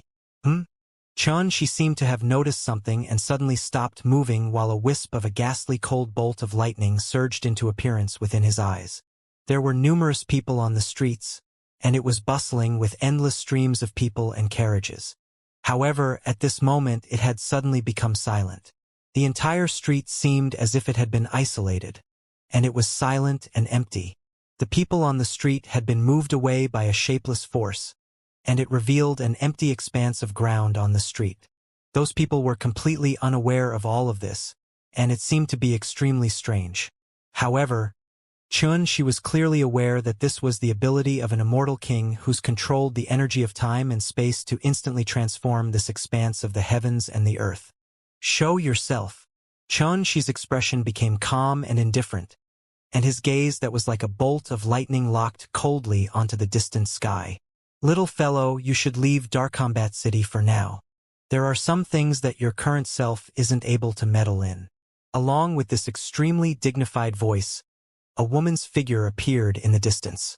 She wore an ice blue-colored luxurious robe while the space between her brows surged with the glow of wisdom, and her pretty and fair face carried a wisp of an aloof and haughty expression.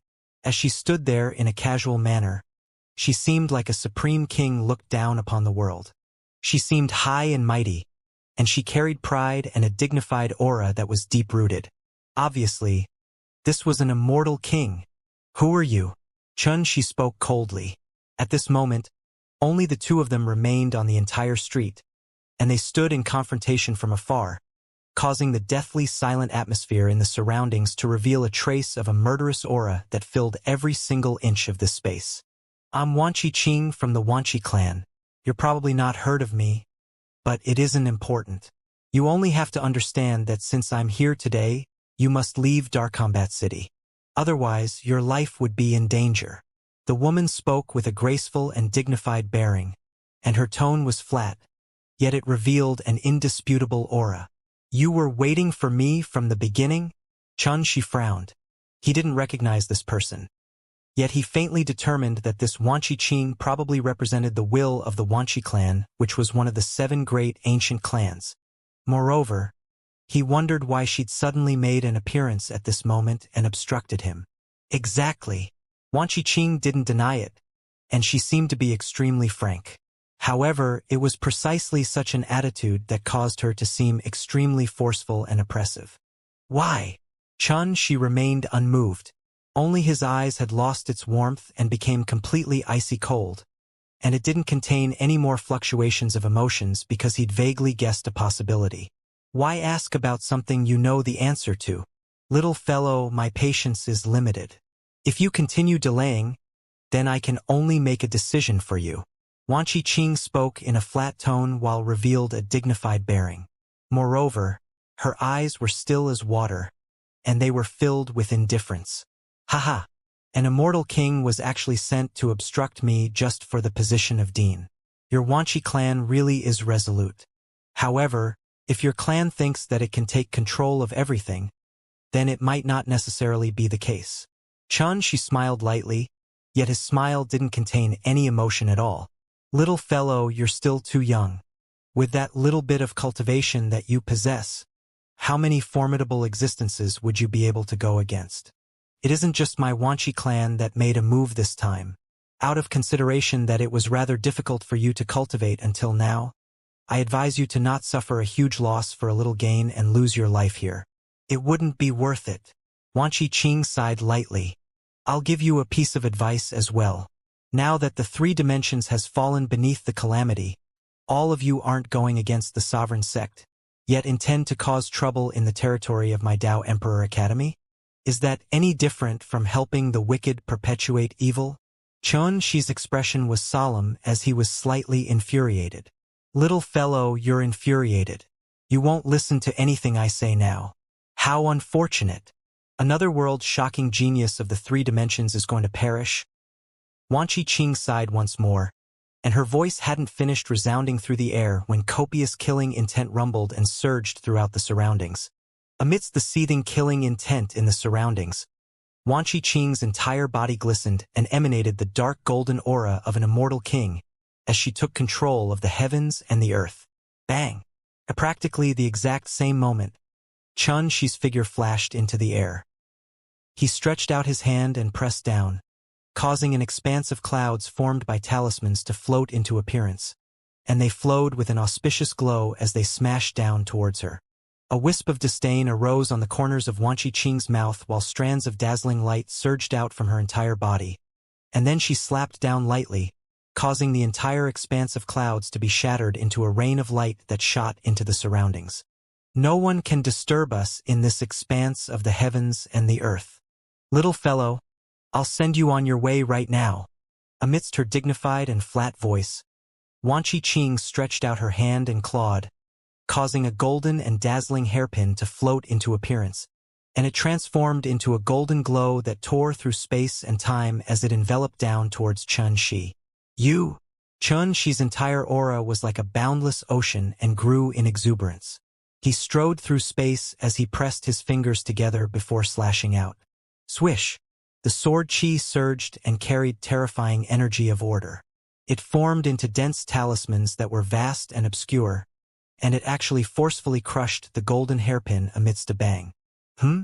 You have some ability. No wonder you dared to be so wildly arrogant. Wan Qing's eyes narrowed while divine radiance flowed within them. She was an immortal king that far exceeded ordinary immortal kings, so she'd acutely noticed a trace of unusualness in this attack from Chen Shi. She didn't hesitate any longer. In the space above her, the golden hairpin emanated an immortal glow, and then it transformed into a golden rain that covered the sky. It actually formed a dense mass of a myriad of strands of divine lightning that smashed down towards Chen Shi. If this attack was executed in the outside world, then it would be sufficient to annihilate an entire city and level an area of 500,000 kilometers. Its impetus was so terrifying that it vividly displayed the might that an immortal king could exert. Wildly arrogant? You obstructed my path and intended to kill me, yet you criticize me as being wildly arrogant? Haha. Very good. I, Chen Shi, will be wildly arrogant for you today. Chen Shi started laughing from extreme rage. His entire body shook while sword chi that covered the sky coiled around him, and he carried the might of a mountain as he charged up into the sky and collided head-on with Wan Qing's attack. Bang! Bang! Bang! The myriad of golden bolts of divine lightning were forcefully torn apart by Chen Shi, and they successively exploded into pieces. On the other hand, Chen Shi wasn't injured at all. He seemed like the god of death that had bathed within divine lightning on his way over, and his expression was murderous as he charged furiously at Wan Qing. Wan Qing frowned, and she was shocked in her heart because an ant at the half-step Immortal King realm had actually blocked a lethal attack of hers? This was simply unimaginable. After all, under the attack of her spirit lightning golden hairpin, even an immortal king wouldn't dare go head-on against it. Yet now it had been crushed in a head-on collision by Chen Shi, and this was inconceivable. Little fellow, stop here. Continuing to struggle will only cause you to die faster. Wan Qing took a deep breath and finally decided to utilize her full strength, causing her clear eyes to become icy cold. On the other hand, the spirit lightning golden hairpin above her fluttered in the air, and it emanated a myriad of strands of golden light that obstructed Chen Shi's attack. Fuck off! It was merely 2 words, yet it revealed boundless killing intent, and Chen Shi's expression was cold and indifferent. Presently, something had definitely occurred in Dao Emperor Academy, yet this person was obstructing his path. Obviously, they didn't want him to enter Dao Emperor Academy at this critical moment, and such intentions deserved death. Looks like you yourself seek death? Wan Qing's face sank, and she stopped hesitating. The hairpin above her rumbled as the glow of lightning shot into the sky from it, and it actually created a grand formation that surged with lightning. Moreover, the aura of her immortal king Grand Dao surged and rumbled like a torrent within it. Clang! At this moment, Chen Shi stopped holding back too. He withdrew the Dao Calamity Sword and executed a thick and large strand of sword chi. It was glistening, dazzling, sharp, and oppressive, and its might was so exuberant that it shook the universe. This was one of the strongest abilities he possessed now, and it contained a trace of the energy of order he seized from the Heaven Dao. This single sword strike was capable of slashing down the sun, moon, and stars. Bang! The lightning grand formation collided with the sword chi, and it shook the 9 heavens and resounded throughout the surroundings. Chaotic fluctuations swept towards the surroundings, and it transformed this expanse of the heavens and the earth into ruins. Pooh! Wan Qing's figure shook while she coughed up blood, and she couldn't help but frown while a wisp of terror flashed within her heart. What heaven-defying combat strength! Fortunately, she hadn't hesitated to utilize a forbidden technique and exhausted some quintessence energy of her cultivation in the Immortal King realm, allowing her to restrict Chen Shi within the lightning grand formation in the end. Little fellow, I can't bear to kill such a figure like you. Why don't you join my Wanchi clan? In the future, perhaps we'll support you up to the position of Dean in Dao Emperor Academy. Wan Qing spoke as she looked towards the distance. Don't kid yourself. In the formation, Chen Shi felt pressured as well, and it came from the spirit lightning golden hairpin. This treasure was extraordinary, and it was even slightly more profound than Wu Ting's green spirit breaker, nightmare spear. If it was just Wan Qing alone, she would be utterly unable to stop him. Of course, she was really kidding herself if she intended to trap and kill Chen Shi with a formation. Open! Chen Shi shouted coldly while his entire body glowed. Every single inch of his skin flowed with talismans that formed into numerous layers of profound shadows, and the impetus they revealed was boundless. In an instant, these myriads of talismans soared into the sky like scorching suns, and they transformed into wisps of dazzling sword chi that directly collided with the spirit lightning golden hairpin. Rumble! Amidst a wave of violent shaking, Chen Shi's sword chi were like rays of light that actually forcefully blasted the hairpin flying. Wan Qing's countenance turned pale from terror because she'd similarly been affected when the hairpin suffered such an attack. This had exceeded her expectations. Who would have imagined that a half-step immortal king would actually be able to erupt with such heaven-defying combat strength while within such a predicament? Hold! She bit the tip of her tongue and spat out another mouthful of her blood essence onto the hairpin, causing it to descend once more and utilize the lightning grand formation to crush Chen Shi once more. A golden glow that seemed as if it was burning rose up, and the might of the spirit lightning golden hairpin rose explosively, causing the pressure upon Chen Shi to strengthen by a few tens of times. Even someone as formidable as Chen Shi was struck to the point his figure shook at this moment. But in the end, he still resisted it head-on, and he wasn't crushed by it. How did you accomplish that? Wan Qing suddenly coughed up large mouthfuls of blood while her pupils dilated, and she didn't dare believe her eyes. No matter how she racked her head, she was unable to figure out how Chen Shi accomplished that. I forgot to tell you. I just killed a bastard at the Immortal King realm from the Sovereign sect not too long ago. Comparatively speaking, this little bit of ability of yours is inferior to that dog from the Sovereign sect. Chen Shi spoke indifferently while his entire body was bathed in sword chi, and he strode through the air towards her. How could this be possible?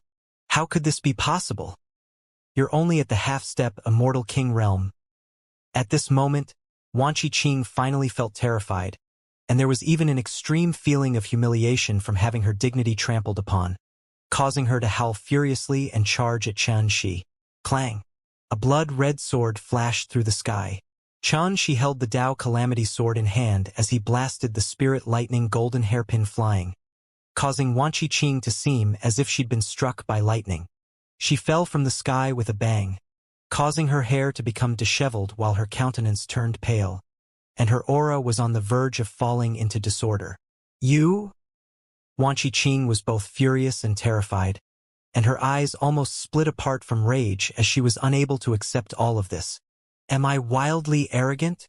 Chen Shi spoke indifferently and lightly spat out a few words from his lips. Pooh!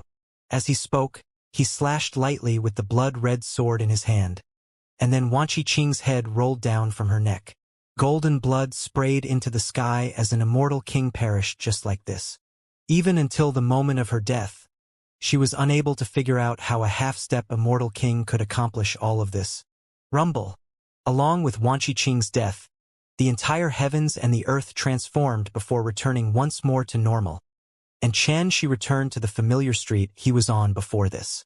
The people on the streets actually didn't notice this battle at all, and it only caused exclamations of shock and commotion to arise on the streets when the curtains to the battle were drawn at this moment and a golden rain of blood poured down from the sky.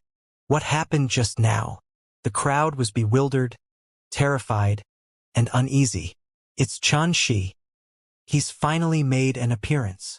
Someone acutely noticed Chen Shi's figure flash in the sky, and he couldn't help but speak with shock. What? Chen Shi?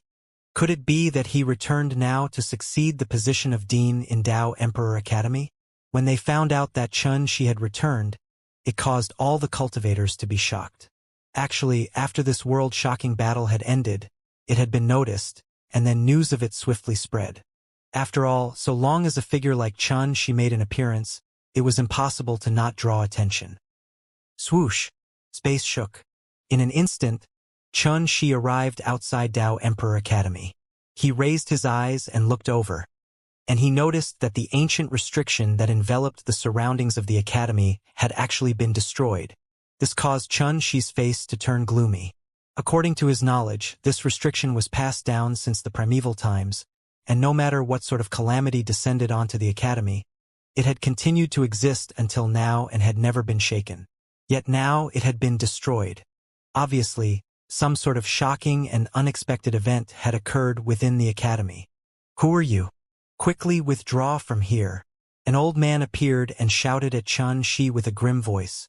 Swish! Xianxia emanated a strand of sword chi with a slash of his hand, and it directly annihilated the old man, causing blood to spray throughout the sky. From the beginning until the end, Xianxia hadn't said a single word, and he seemed to be cold and decisive to the extreme because this old man didn't belong to Dao Emperor Academy at all. After he did all of this, Xianxia took a deep breath and walked into Dao Emperor Academy. The scene that entered his vision caused the rage in Xianxia's heart to surge without end. Numerous violent battles seemed to have occurred here. The surroundings were filled with collapsed ruins and building while blood covered the ground.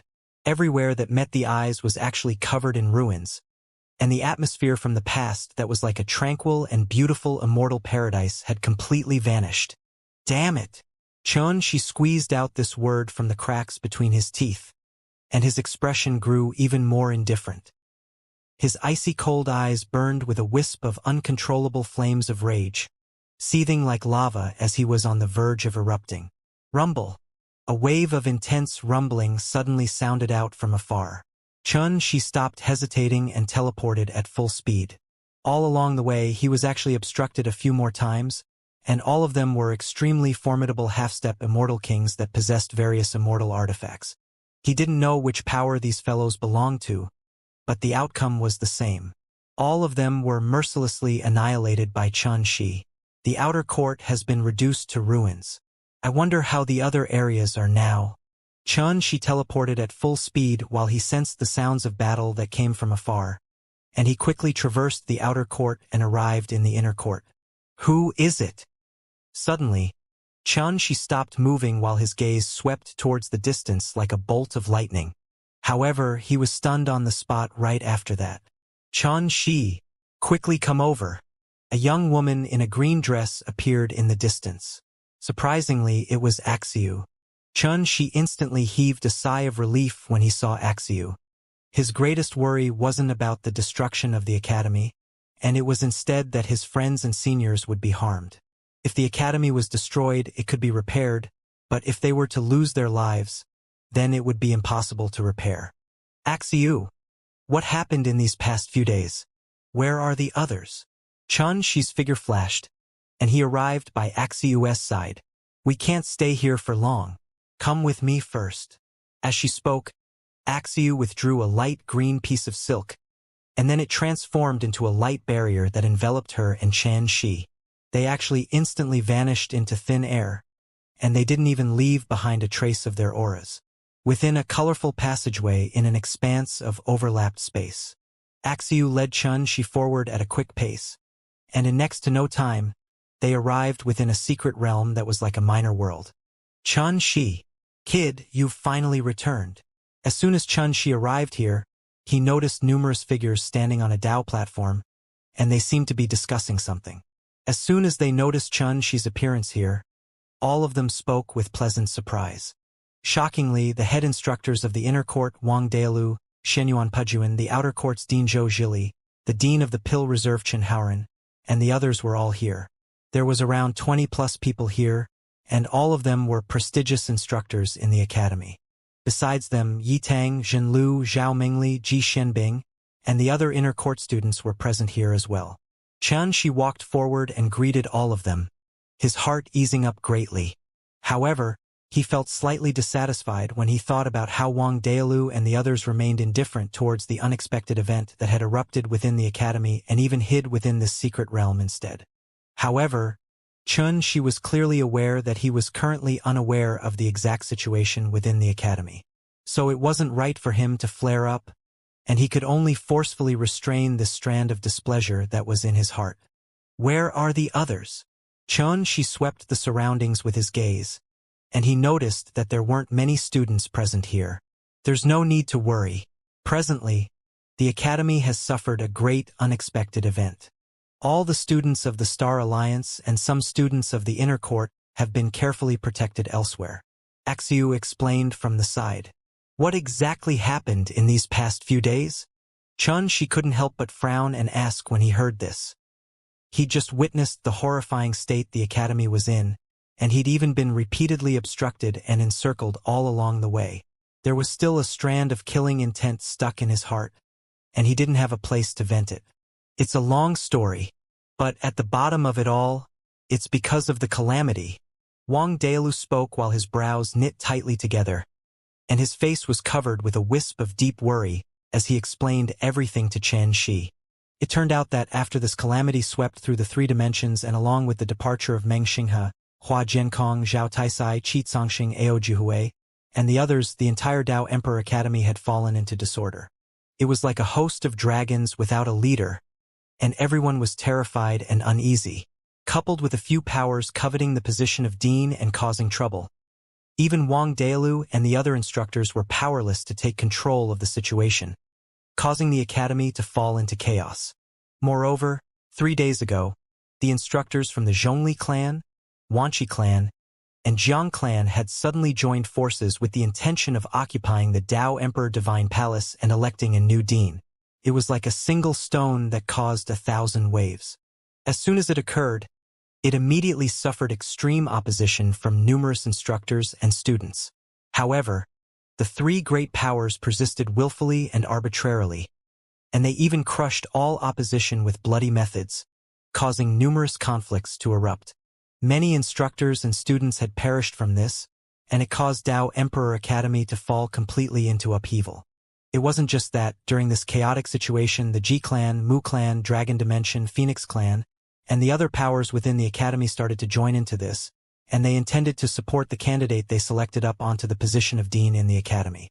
In short, because too many powers had participated, this upheaval in the academy had fallen into complete chaos. Under such circumstances, Wang Delu and the others could only avoid the brunt of this upheaval and hide temporarily. Chaotic. It was utterly chaotic. This was what Chen Shi felt after he finished listening to all of this, and this showed that the academy's situation had already arrived at an extremely severe and dangerous state. Especially when he heard that even ancient powers like the Ji clan, Mu clan, Phoenix clan, Buddha Dimension, and Dragon Dimension intended to occupy the position of dean. Chen Shi's face instantly sank. What's all of this? Chen Shi had an emotionless expression as he glanced at Ji Xianbing, Zhao Mingli, and Jin Lu, causing all of their hearts to tremble as they felt a trace of terror. Presently, everyone was clearly aware that Chen Shi had obtained the Dao Emperor's inheritance, and he was the one and only successor that possessed the qualifications to succeed the position of dean in Dao Emperor Academy. So logically speaking, Ji Xianbing and the others should understand this. Chen Shi, you've misunderstood. That's the will of our clans, and it isn't something we can resist. After all, the academy is in chaos, and the dean didn't announce his successor before leaving. So since the Zhongli clan, Wanqi clan, and Jiang clan can fight for the position of dean, the other powers were naturally unwilling to give it up just like that. Ji Xianbing spoke with a bitter tone and explained briefly. They can wantonly cause chaos and cause harm to the instructors and students of the academy just for the position of dean? What sort of logic is that? Chen Shi's brows knit together while his voice revealed a rare stern tone, and every single move he made revealed a dignified aura that was deterring. Not to mention that the calamity has swept through the three dimensions now, and the sovereign sect has already seized this opportunity to sweep through the three dimensions. Under such circumstances, they aren't thinking about jointly resisting our formidable enemy and are instead causing internal strife. They simply deserve death. Everyone went silent like cicadas in the winter. Even Wang Delu and the other instructors were extremely surprised. They acutely noticed that Chen Shi was currently unlike before. He seemed as if he'd become a completely different person, and he possessed a type of imposing spirit. Chen Shi, there's something you're unaware of. Originally, the situation wouldn't have become so terrible. Originally, our Dao Emperor Academy had 10 gods residing within the academy. So even if the 7 great ancient clans attacked jointly, we wouldn't be afraid of them at all. But along with the arrival of this calamity, there isn't a single god left in the academy. Wang Daolu sighed. Most importantly, even Hua Jiankong, Qi Zongxing, Zhao Taisai, and the other seniors at the Immortal King realm have vanished one by one, and it allowed all of these powers to seize this opportunity because the academy was unguarded. As soon as these words were spoken, it greatly cleared up Chun Shi's mind. Only now did he realize that Wang Daolu and the others weren't aware that Qi Zongxing and the others had attained the god rank realm a long time ago. Moreover, even Hua Jiankong had followed them to the last day's domain. What did this mean? It meant that Dao Emperor Academy didn't just have no gods to take care of the overall situation in the academy, there wasn't even a single immortal king within the academy. So how could it possibly suppress those powers from coveting the position of dean? After all, even an ancient great clan like the Wuxia clan had a few immortal kings in the past. If the instructors of the other great powers led the immortal kings of their clans to invade the academy and fight for the position of dean, then it would indeed be extremely difficult to deal with.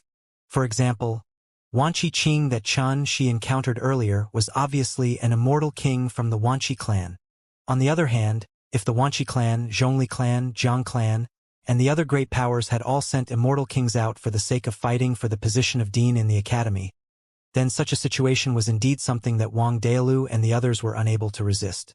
At this moment, Chun Shi finally came to a complete understanding, and a cold glow surged in his eyes while he said indifferently, "Looks like they really think there's no one capable left within our Dao Emperor Academy." Every single word he spoke was resolute, powerful, and flowed with boundless killing intent. As soon as he finished speaking, he turned around and intended to leave. "Chun Shi, what are you thinking of doing?" Wang Daolu's heart tightened, and he spoke hastily. "Kill our enemies." Chun Shi lightly spat out 3 words from between his lips. The situation was extremely chaotic, utterly chaotic. However, he couldn't be bothered to care about the cause of it. All who caused harm to Dao Emperor Academy deserved death. "You?" Wang Daolu berated in a stern voice. "Is this any different than giving your life away? Presently, you've already obtained the Dao Emperor's inheritance. So long as you're alive, the day will come when you're able to reclaim everything. So why play with your life? Would you live up to the Dean's trust by acting in this way?" Chun Shi, enduring it for now isn't necessarily a bad thing. Chun Shi, it isn't that we're unwilling to fight for the academy, and we're utterly unwilling to endure this humiliation and hide here. If it wasn't for the sake of maintaining the inheritance of the academy, we would have fought with our lives on the line since a long time ago. The other instructors spoke successively as well and dissuaded Chun Shi. They wanted him to endure it for now and not act impulsively. Chun Shi suddenly stopped moving, and then he swept everyone with his gaze. As he gazed at the concern and worry on their faces, he couldn't help but take a deep breath before he casually withdrew 2 immortal artifacts. One was the green Spirit Breaker Nightmare Spear and the other was the Spirit Lightning Golden Hairpin, and they floated in midair while emanating boundless might. This treasure belongs to the Sovereign Sect's elite disciple, Wu Ting. This is Spirit Lightning Golden Hairpin that belongs to a senior of the Wanqi clan at the Immortal King realm, Wanqi Qing. In an instant, these 2 immortal artifacts were recognized, and everyone felt slightly surprised and bewildered as they gazed at Chun Shi. Could it be? Yes, they were both killed by me. As soon as he finished speaking, Chun Shi turned around and left. Everyone shook as if they were struck by lightning, and their pupils dilated while tempestuous waves arose in their hearts. Chun Shi actually killed 2 immortal kings by himself? But he is clearly only at the half-step Immortal King realm. No matter if it's true or not. Since Chun Shi has already decided, then we can't hesitate as well. The Outer Court's Dean, Zhou Zhili, took a deep breath while divine light flowed within his eyes, and then he said in a low voice, "Instructors at the half-step Immortal King realm, please support Chun Shi with me. The others stay behind." After he left the secret realm and passed through the colorful passageway, Chun Shi returned once more into the academy. The inner court was right before his eyes, and it was deathly silent. The sounds of battle that Chun Shi heard earlier had vanished, and it seemed like the curtains to everything had been drawn. They're currently fighting for control of the Tao Emperor Divine Palace. The Tao Emperor Divine Palace is the center of the entire academy. So long as it's taken under their control, it's equivalent to controlling the entire academy. Wang Dailu, Zhou Zhili, and the other instructed rushed over and gathered behind Xianxia. She had heard of the Tao Emperor Divine Palace as well, and it was located at the depths of the inner court. According to legend, it was personally created by the Tao Emperor himself, and it had always been the dean's place of cultivation. Moreover, there was an ancient cauldron within it that controlled all the restrictions in the academy, and it was called the Ancient Tao Inheritance Cauldron. This cauldron didn't just control the numerous restrictions within the academy, even the Tao Bell of Vi in the outer court, the Heaven Flow Divine Mirror in the Tao Development Reserve, the Tao Light Jade Scripture in the Scripture Reserve, the 9 Profundity Divine Cauldron in the Pill Reserve, and various other ancient treasures were connected to it from afar. In other words, so long as one took control of the Ancient Tao Inheritance Cauldron, one had more or less taken control of the entire academy. Obviously, those powers that were causing trouble in the academy were targeting the Ancient Tao Inheritance Cauldron. When he understood all of this, she didn't hesitate at all to head into the inner court. All along the way, the surroundings were still covered in ruins as if it had been plundered. The entire inner court was in a mess, and the scene was horrifying. The vitality it had in the past had completely vanished. This caused the killing intent in Xianxia's heart to seethe even more, and he was on the verge of being unable to restrain it. The entire academy that was like a beautiful immortal paradise was covered in a scene of desolation and destruction now. So how could Xianxia be able to endure it? Stop! This place has been sealed off. Quickly withdraw from here. Suddenly, an expanse of grand buildings floated into appearance in the distance. It was like a wall that lay across the area and towered into the clouds, and a black-clothed middle-aged man stood in the clouds while he shouted loudly in a deep voice that rumbled like thunder. Above the expanse of grand buildings, the black-clothed middle-aged man stood upright with a cold and grim expression. How presumptuous! Yuan Hai, take a look and see who we are? Quickly move aside. Don't bring misfortune to yourself. Wang Dailu and the other instructors shouted loudly. Everyone, could it be that all of you intend to get mixed up in this? I advise all of you to not bring misfortune to yourselves as well. Set your minds at rest and wait for the new dean to be selected. It's best to stay here obediently. Yuan Hai spoke with a gloomy expression, and he was utterly blunt with his words. As he spoke, he activated the restrictions on the grand buildings, causing a strand of a terrifying fluctuation to envelop the grand buildings. Who's this fellow? Xianxia's brows knit together while seething killing intent surged out from his eyes. An instructor from the Inner Court Scripture Reserve. He has always been on good terms with the Zhang clan, and now it would seem like he has obviously sided with the Zhang clan's forces. Wang Dailu explained furiously. The other instructors were furious as well because Yuan Hai normally kept a low profile, yet never had they imagined that he would actually be so detestable now. Swish! Suddenly, Xianxia attacked. He executed a thick and large strand of sword qi that reached the heavens, and it was glistening and dazzling as it emanated boundless talismans while slashing down from the sky. Humph! You dare to attack? You're simply unspeakably idiotic. Yuan Hai grunted coldly and was extremely disdainful. He felt the restrictions here were formidable, so he didn't take Xianxia's attack seriously at all. Bang! However, in the next moment his expression changed abruptly. When that strand of sword qi descended, it shook the entire restriction, and the dense talismans that effused out of the sword qi even forcefully slashed the restriction open. In merely an instant, the entire grand building was slashed apart, and it collapsed and shattered into pieces, causing dust and dirt to effuse out. As he was caught off guard, Yuan Hai was struck by the sword qi, causing a mouthful of blood to suddenly spray from his mouth while his figure instantly fell from the sky. Bang! A figure tore through the sky and stomped on Yuan Hai's chest, smashing him fiercely onto the ground. Every single bone within his entire body shattered inch by inch, causing him to bleed from all 7 apertures and reveal a hideous expression that was filled with boundless terror. As an instructor of the academy, you didn't think about putting forth your strength for the academy, but colluded with outsiders to trample open the academy. You deserve death.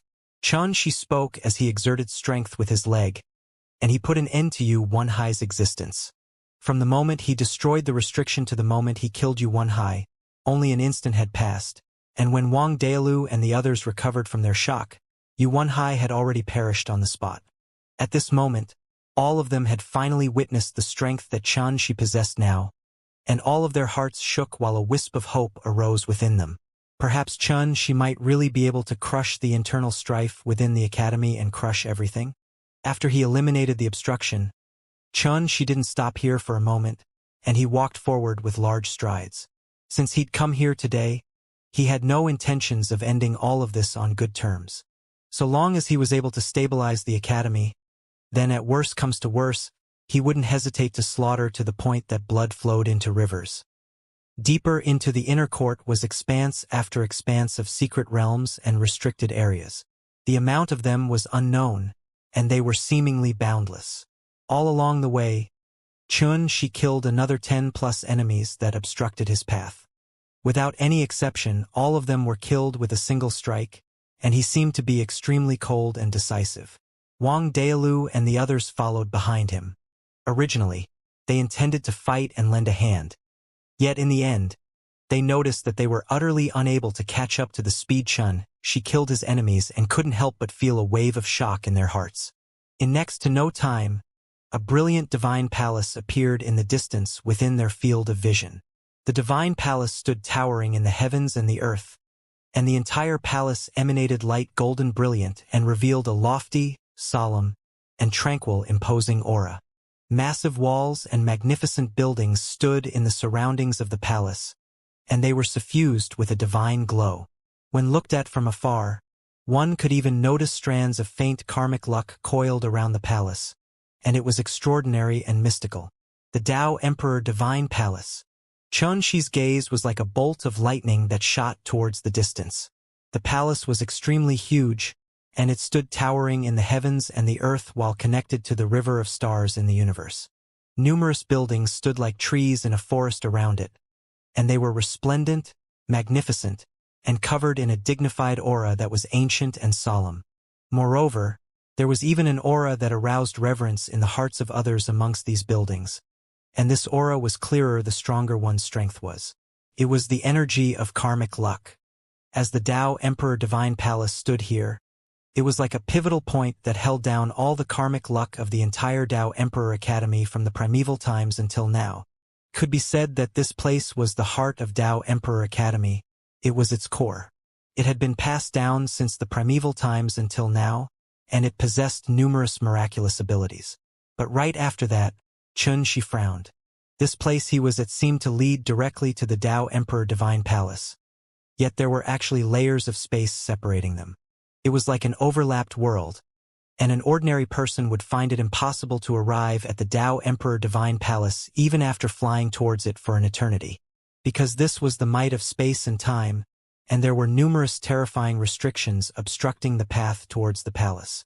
All of this wasn't able to obstruct Xianxia, and he just acutely noticed that those layers of space and restrictions were filled with numerous dangers. They were indistinct, and they were obviously set up with the intention of obstructing others from arriving at the palace and to buy time for the other powers to fight for the ancient Tao inheritance cauldron. Never mind. No matter who it is, I'll kill anyone that dares to stand in my way. Bang! Xianxia stomped apart the first restriction with a single stride, and he entered an expanse of space while revealing peerless divine might. However, right when he entered this expanse of space, killing intent surged towards him like tidewater, and a group of cultivators appeared. All of them had cold expressions as they looked towards Xianxia's direction from afar, and their entire bodies were covered in killing intent that surged without end. There were many instructors of the academy amongst these people, and there were also some unfamiliar faces. It's the forces of the Jiang clan.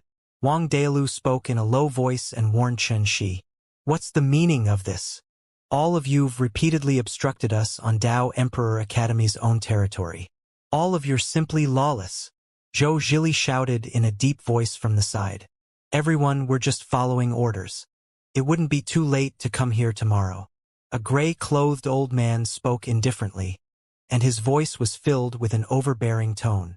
What a joke! This is the territory of my Tao Emperor Academy. Could it be that we have to follow all of your orders when moving about the academy? Wang Dailu and the others were furious. It doesn't matter if all of you intend to listen to me or not, but all of you can dream of entering today. The gray-clothed old man remained unmoved, and his expression was icy cold. Xianxia frowned as he moved forward and said, There are many instructors of the academy amongst all of you. If you have the interests of the academy in mind, then move aside right now, and I'll let all bygones be bygones. If you refuse to realize your errors and continue to help the wicked to bring disaster to the academy, then I'll definitely wash this place with blood. His expression was calm while his appearance was handsome. Yet at this moment, he emanated an oppressive, dignified aura that caused the hearts of many instructors to be unable to help but tremble while they felt utterly terrified. However, none of them had any intention of moving aside. Xianxia? Haha! What high-sounding sentiments! A half-step immortal king like you dares to speak so boastfully? Aren't you afraid that you'll be annihilated here today? The gray-clothed old man had a gloomy expression as he sneered with disdain. I've given all of you a chance. Unfortunately, all of you didn't cherish it. Xianxia's voice was indifferent because their reactions allowed him to completely understand that he had to make a show of strength through bloody slaughter today. Otherwise, it would be impossible for his actions to be of any effect. It was even to the extent that if he continued to be irresolute and hesitant, then he would be taken to be weak and easily bullied instead. Little bastard! Since it's like this, then your Taoist grandfather will send you on your way. The gray-clothed old man laughed in a savage manner as he shouted loudly. As he spoke, he suddenly withdrew a blood-red furnace, and it actually emanated 36 strands of thick and large blood-colored sword chi that slashed down towards Xianxia. Rumble! A blood glow surged and rumbled through the heavens. It caused time and space to be covered in a bloody color, while the 36 strands of blood-colored sword chi revealed a shocking impetus and seemed like the blades of the demons from purgatory that intended to reap the lives of all living beings. Behind the gray-clothed old man, all the other cultivators attacked in succession at the same moment. The faces of Wang Dailu and the others sank, and they intended to attack desperately in order to help Xianxia overcome this difficult situation. Move aside! Xianxia made a move before them. A myriad of immortal glows rumbled and soared at the sky from within his body, and it was like a sword formation that tore the sky apart as it emanated divine radiance and swept out. In an instant, this expanse of space was drowned by innumerable strands of sword chi, and everyone was unable to clearly witness what had occurred. After that, shrill howls resounded while the sound of explosions surged through the surroundings. Scarlet-red blood poured down like a rainstorm, and it dyed this entire expanse of space red. When the dust and dirt settled down and all the blinding light vanished, there wasn't a single enemy left in the surroundings. Besides those instructors of the academy being heavily injured and still alive, everyone else had transformed into an expanse of shattered corpses, blood, and bones. With a single strike, he'd annihilated all his enemies. Wang Dailu and the others were instantly stunned. They were able to imagine the scene of Xianxia slaughtering all that stood before him. Yet they'd never expected that this battle would end so quickly. They hadn't even joined the battle when the curtains to the battle had already been drawn. Actually, there wasn't a single immortal king amongst these people. So Xianxia's strength was sufficient to sweep through all of them even before he absorbed the divine chains of order. Not to mention that his combat strength could already annihilate immortal kings now. So he naturally wouldn't take these half-step immortal kings seriously. Swoosh! A blood-red pike suddenly shot out towards Xianxia's throat. There was actually another enemy hiding here. Pooh! However, Xianxia seemed to have expected it. He stretched out his hand and grabbed, and he forcefully twisted the pike into two. After that, he flicked his sleeve, causing half of the pike to fly backwards and pierce into an expanse of space, and then a figure fell out from within it. Shockingly, this person was that gray-clothed old man from before. At this moment, blood was gurgling out of his entire body, and he was wailing as he struggled to stay alive on the ground. His eyes were filled with despair, and he still didn't dare believe all of this before he perished on the spot in the end. Needless to say, this old man was quite extraordinary because he'd actually avoided Xianxia's strike from before. Unfortunately, he was still unable to avoid death. The instructors of the academy that were heavily injured on the ground were filled with terror, and they were completely awed. They begged for mercy without end. "No, don't kill me. We were forced. Xianxia, why don't—" Wang Dailu and the others couldn't bear to see them die. After all, they were members of the same academy in the past, and the friendly feelings between them still existed. "I left them alive only for the sake of allowing them to understand before their death that once one makes a decision, one is bound to pay the price for it. There are no exceptions." Xianxia remained indifferent, cold, and merciless. Sword chi shot out from his palm and fingers, causing hissing sounds to resound without end as he severed numerous bloody heads in an extremely bloody manner. Besides feeling shocked in their hearts, Wang Dailu and the others sighed without end when they witnessed this. "Everyone, please stand on guard here. If anyone flees towards here, then kill them without showing any mercy. As for everything else, just leave it to me to deal with by myself." Suddenly, Xianxia instructed without even looking back, and he strode through the bloody corpses as he headed towards the depths of the area. His footsteps were steady, his backbone was ramrod straight. His clothes weren't tainted by any blood at all, and he was filled with an extremely great imposing aura that caused others to not dare question him. Wang Dailu and the others opened their mouths yet didn't say anything in the end. All of them did as they were told because they were very clearly aware that even if they followed by Xianxia's side, they would only be burdens and be of no use at all. Kill! Kill! Kill! Within the layers of space before the Tao Emperor Divine Palace, Xianxia moved forward step by step. Everywhere he passed, sword chi intersected while fresh blood sprayed into the surroundings, and he annihilated all that obstructed his path. From the beginning until the end, his expression was murderous and icy cold. There wasn't a single trace of a fluctuation in his emotions, nor had he ever taken a step back. It was only a calamity, yet it caused Tao Emperor Academy to fall into internal strife and meet each other in battle. It's simply laughable. It was only the position of dean, yet it caused all the various large powers within the academy to become eager to cause trouble and engage in internal strife. Moreover, for the sake of this, they didn't even hesitate to make blood flow into rivers and cause harm to the instructors and students of the academy. They simply deserved death for committing such crimes.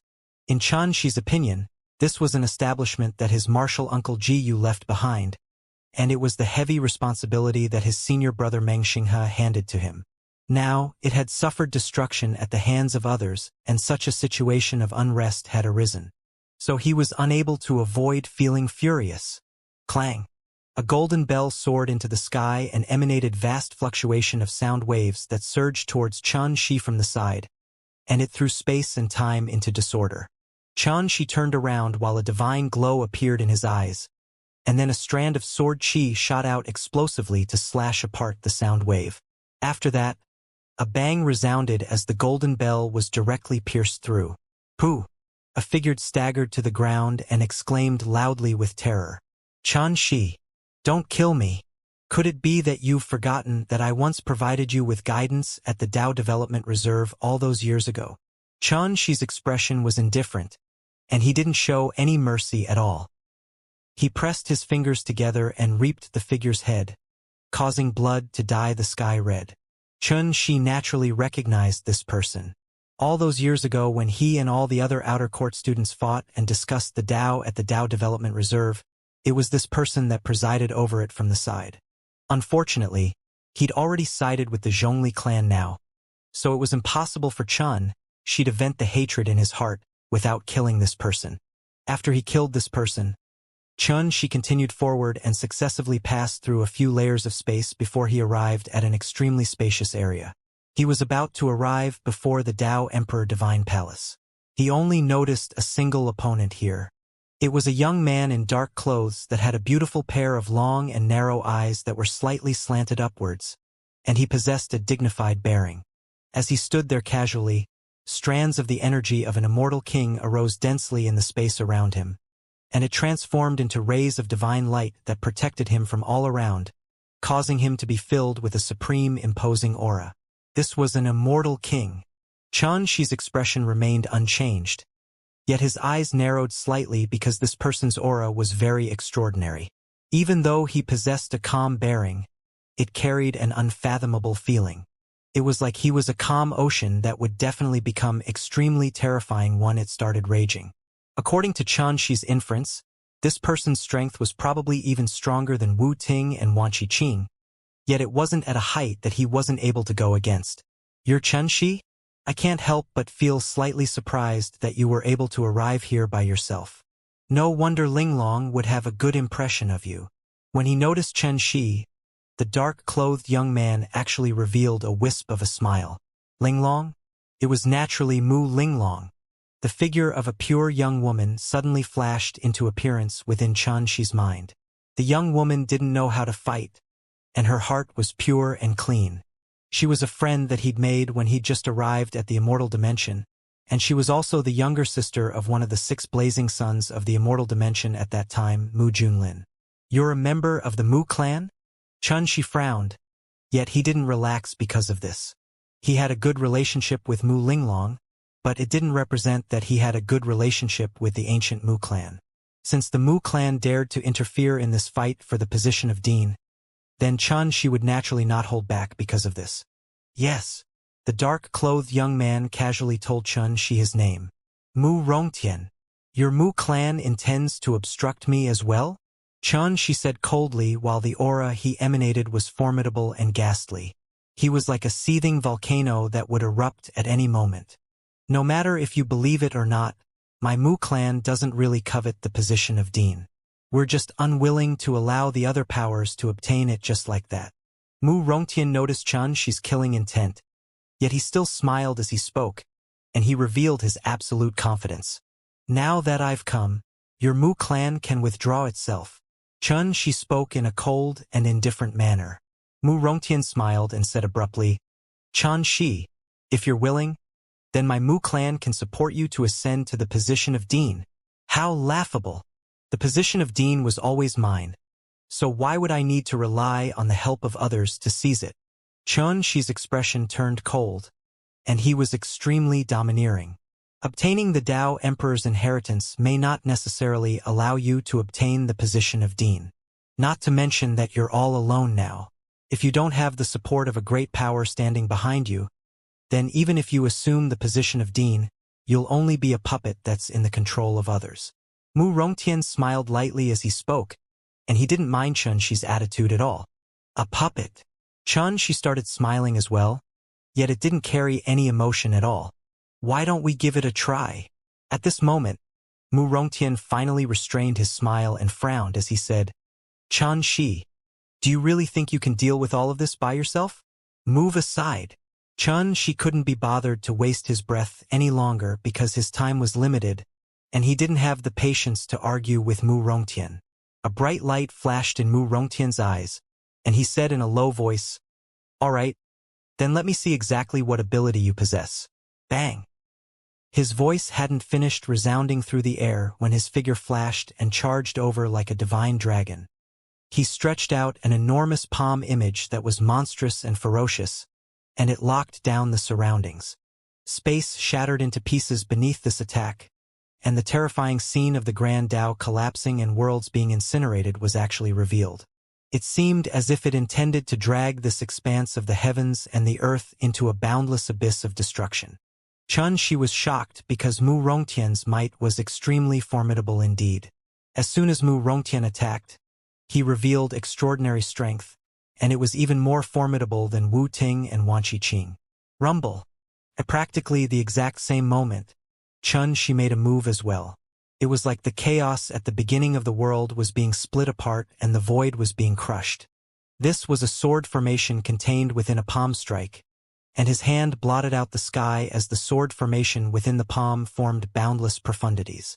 At this moment, he was like a peerless monarch that was creating a world of swords, and the center of his palm was densely covered in strands of sword chi that crisscrossed, surged, and whistled through the world. A bright light flashed in Mu Rongtian's eyes, and then the expression within it changed repeatedly. He sensed how terrifying the strike was, and he didn't collide head-on with Chun Shi. His arm flashed through the sky in a profound arc, and it seemed like a dragon swinging its tail. It shot across the sky and slashed down fiercely from the side. Bang! Bang! Chun Shi didn't dodge at all. The sword formation in his palm flowed and rumbled as it emanated a myriad of strands of sword chi, and it completely slashed apart and destroyed Mu Rongtian's attack, causing waves of rumbling and explosions to resound. In the end, Chun Shi actually destroyed this attack completely before his palm enveloped down towards Mu Rongtian. Swoosh! Mu Rongtian's expression finally changed. His figure flashed as he dodged rapidly. Chun Shi pointed out with his finger. OM! The sword formations soared into the sky and formed numerous mysterious talisman sword chi that tore through space as it pursued Mu Rongtian. This attack possessed violent might and was peerlessly murderous. It revealed a terrifying aura of sweeping through the world with slaughter. Mu Rongtian's face sank as well, and he had no choice but to stop and meet it head-on. Bang! Divine radiance shot into the surroundings as Mu Rongtian's figure shook, and he couldn't help but stagger back by 2 steps while his expression became indeterminate. He was too surprised. How could a half-step immortal king possibly possess such heaven-defying combat strength? Mu Rongtian was unable to wrap his head around it, but he finally realized why Chun Shi dared to come here by himself. Obviously, Chun Shi was unafraid, and Chun Shi wasn't acting on impulse as he'd thought. Bang! Chun Shi charged over once more. Enough! I withdraw. Mu Rongtian decisively admitted defeat as he wasn't willing to completely shed all pretenses with Chun Shi. Swish! In an instant, Chun Shi restrained his attack, and the imposing aura he emanated returned to his body like tidewater. If it wasn't because of Mu Linglong, I would definitely kill you today. I hope your Mu clan will do as it says. Otherwise, I don't mind carrying out a slaughter. Chun Shi glanced at Mu Rongtian before he turned around and left. This kid is really a bastard. When he heard Chun Shi's blunt words, the corners of Mu Rongtian's mouth couldn't help but twitch fiercely. Yet in the end, he laughed bitterly and shook his head. Notify everyone from the clan to retreat from Dao Emperor Academy. Mu Rongtian sent out a voice transmission that spread into the distance. Why? What happened? In merely an instant, numerous voice transmissions returned to him and asked about the reason. This is an order. Mu Rongtian's face sank, and it actually revealed a grand imposing aura that was indisputable. In an instant, no one dared to question him again. It doesn't matter whether my Mu clan fights for it or not. However, kid, let me see exactly how far you'll be able to go amidst this chaotic situation. After he pondered deeply for a moment, Mu Rongtian immediately decided to chase after the path Chun Shi took. In next to no time, Chun Shi had finally arrived before the Dao Emperor Divine Palace. There was a square here, and the ground was paved with primeval rocks. These rocks weren't smooth, but were modeled instead. Moreover, they were suffused with the aura of age and time. At this moment, there were actually over 10 groups of varying sizes on the square. They were situated all over the square, and they completely controlled the path that led to the palace. In other words, if Chun Shi wanted to enter the palace, he would have to first overcome the guards set up by those powers. The surroundings were deathly silent, and there were no sounds of discussion while the atmosphere was deathly silent and murderous to the extreme. Even though these powers had taken control of the path, they were in confrontation with each other at the same time. The reason for this was that they weren't willing to bring harm to themselves because of this and let others take advantage of them instead. Most importantly, their respective leading figures had entered the palace and were fighting for control of the ancient Dao inheritance cauldron. That was the true battlefield. Swoosh! When Chun Shi's figure appeared here, the gazes of everyone instantly shot towards him in succession. Chun Shi, it's actually this kid. I never expected that he would actually come as well. Damn it! What are those bastards doing? They actually let this kid enter here.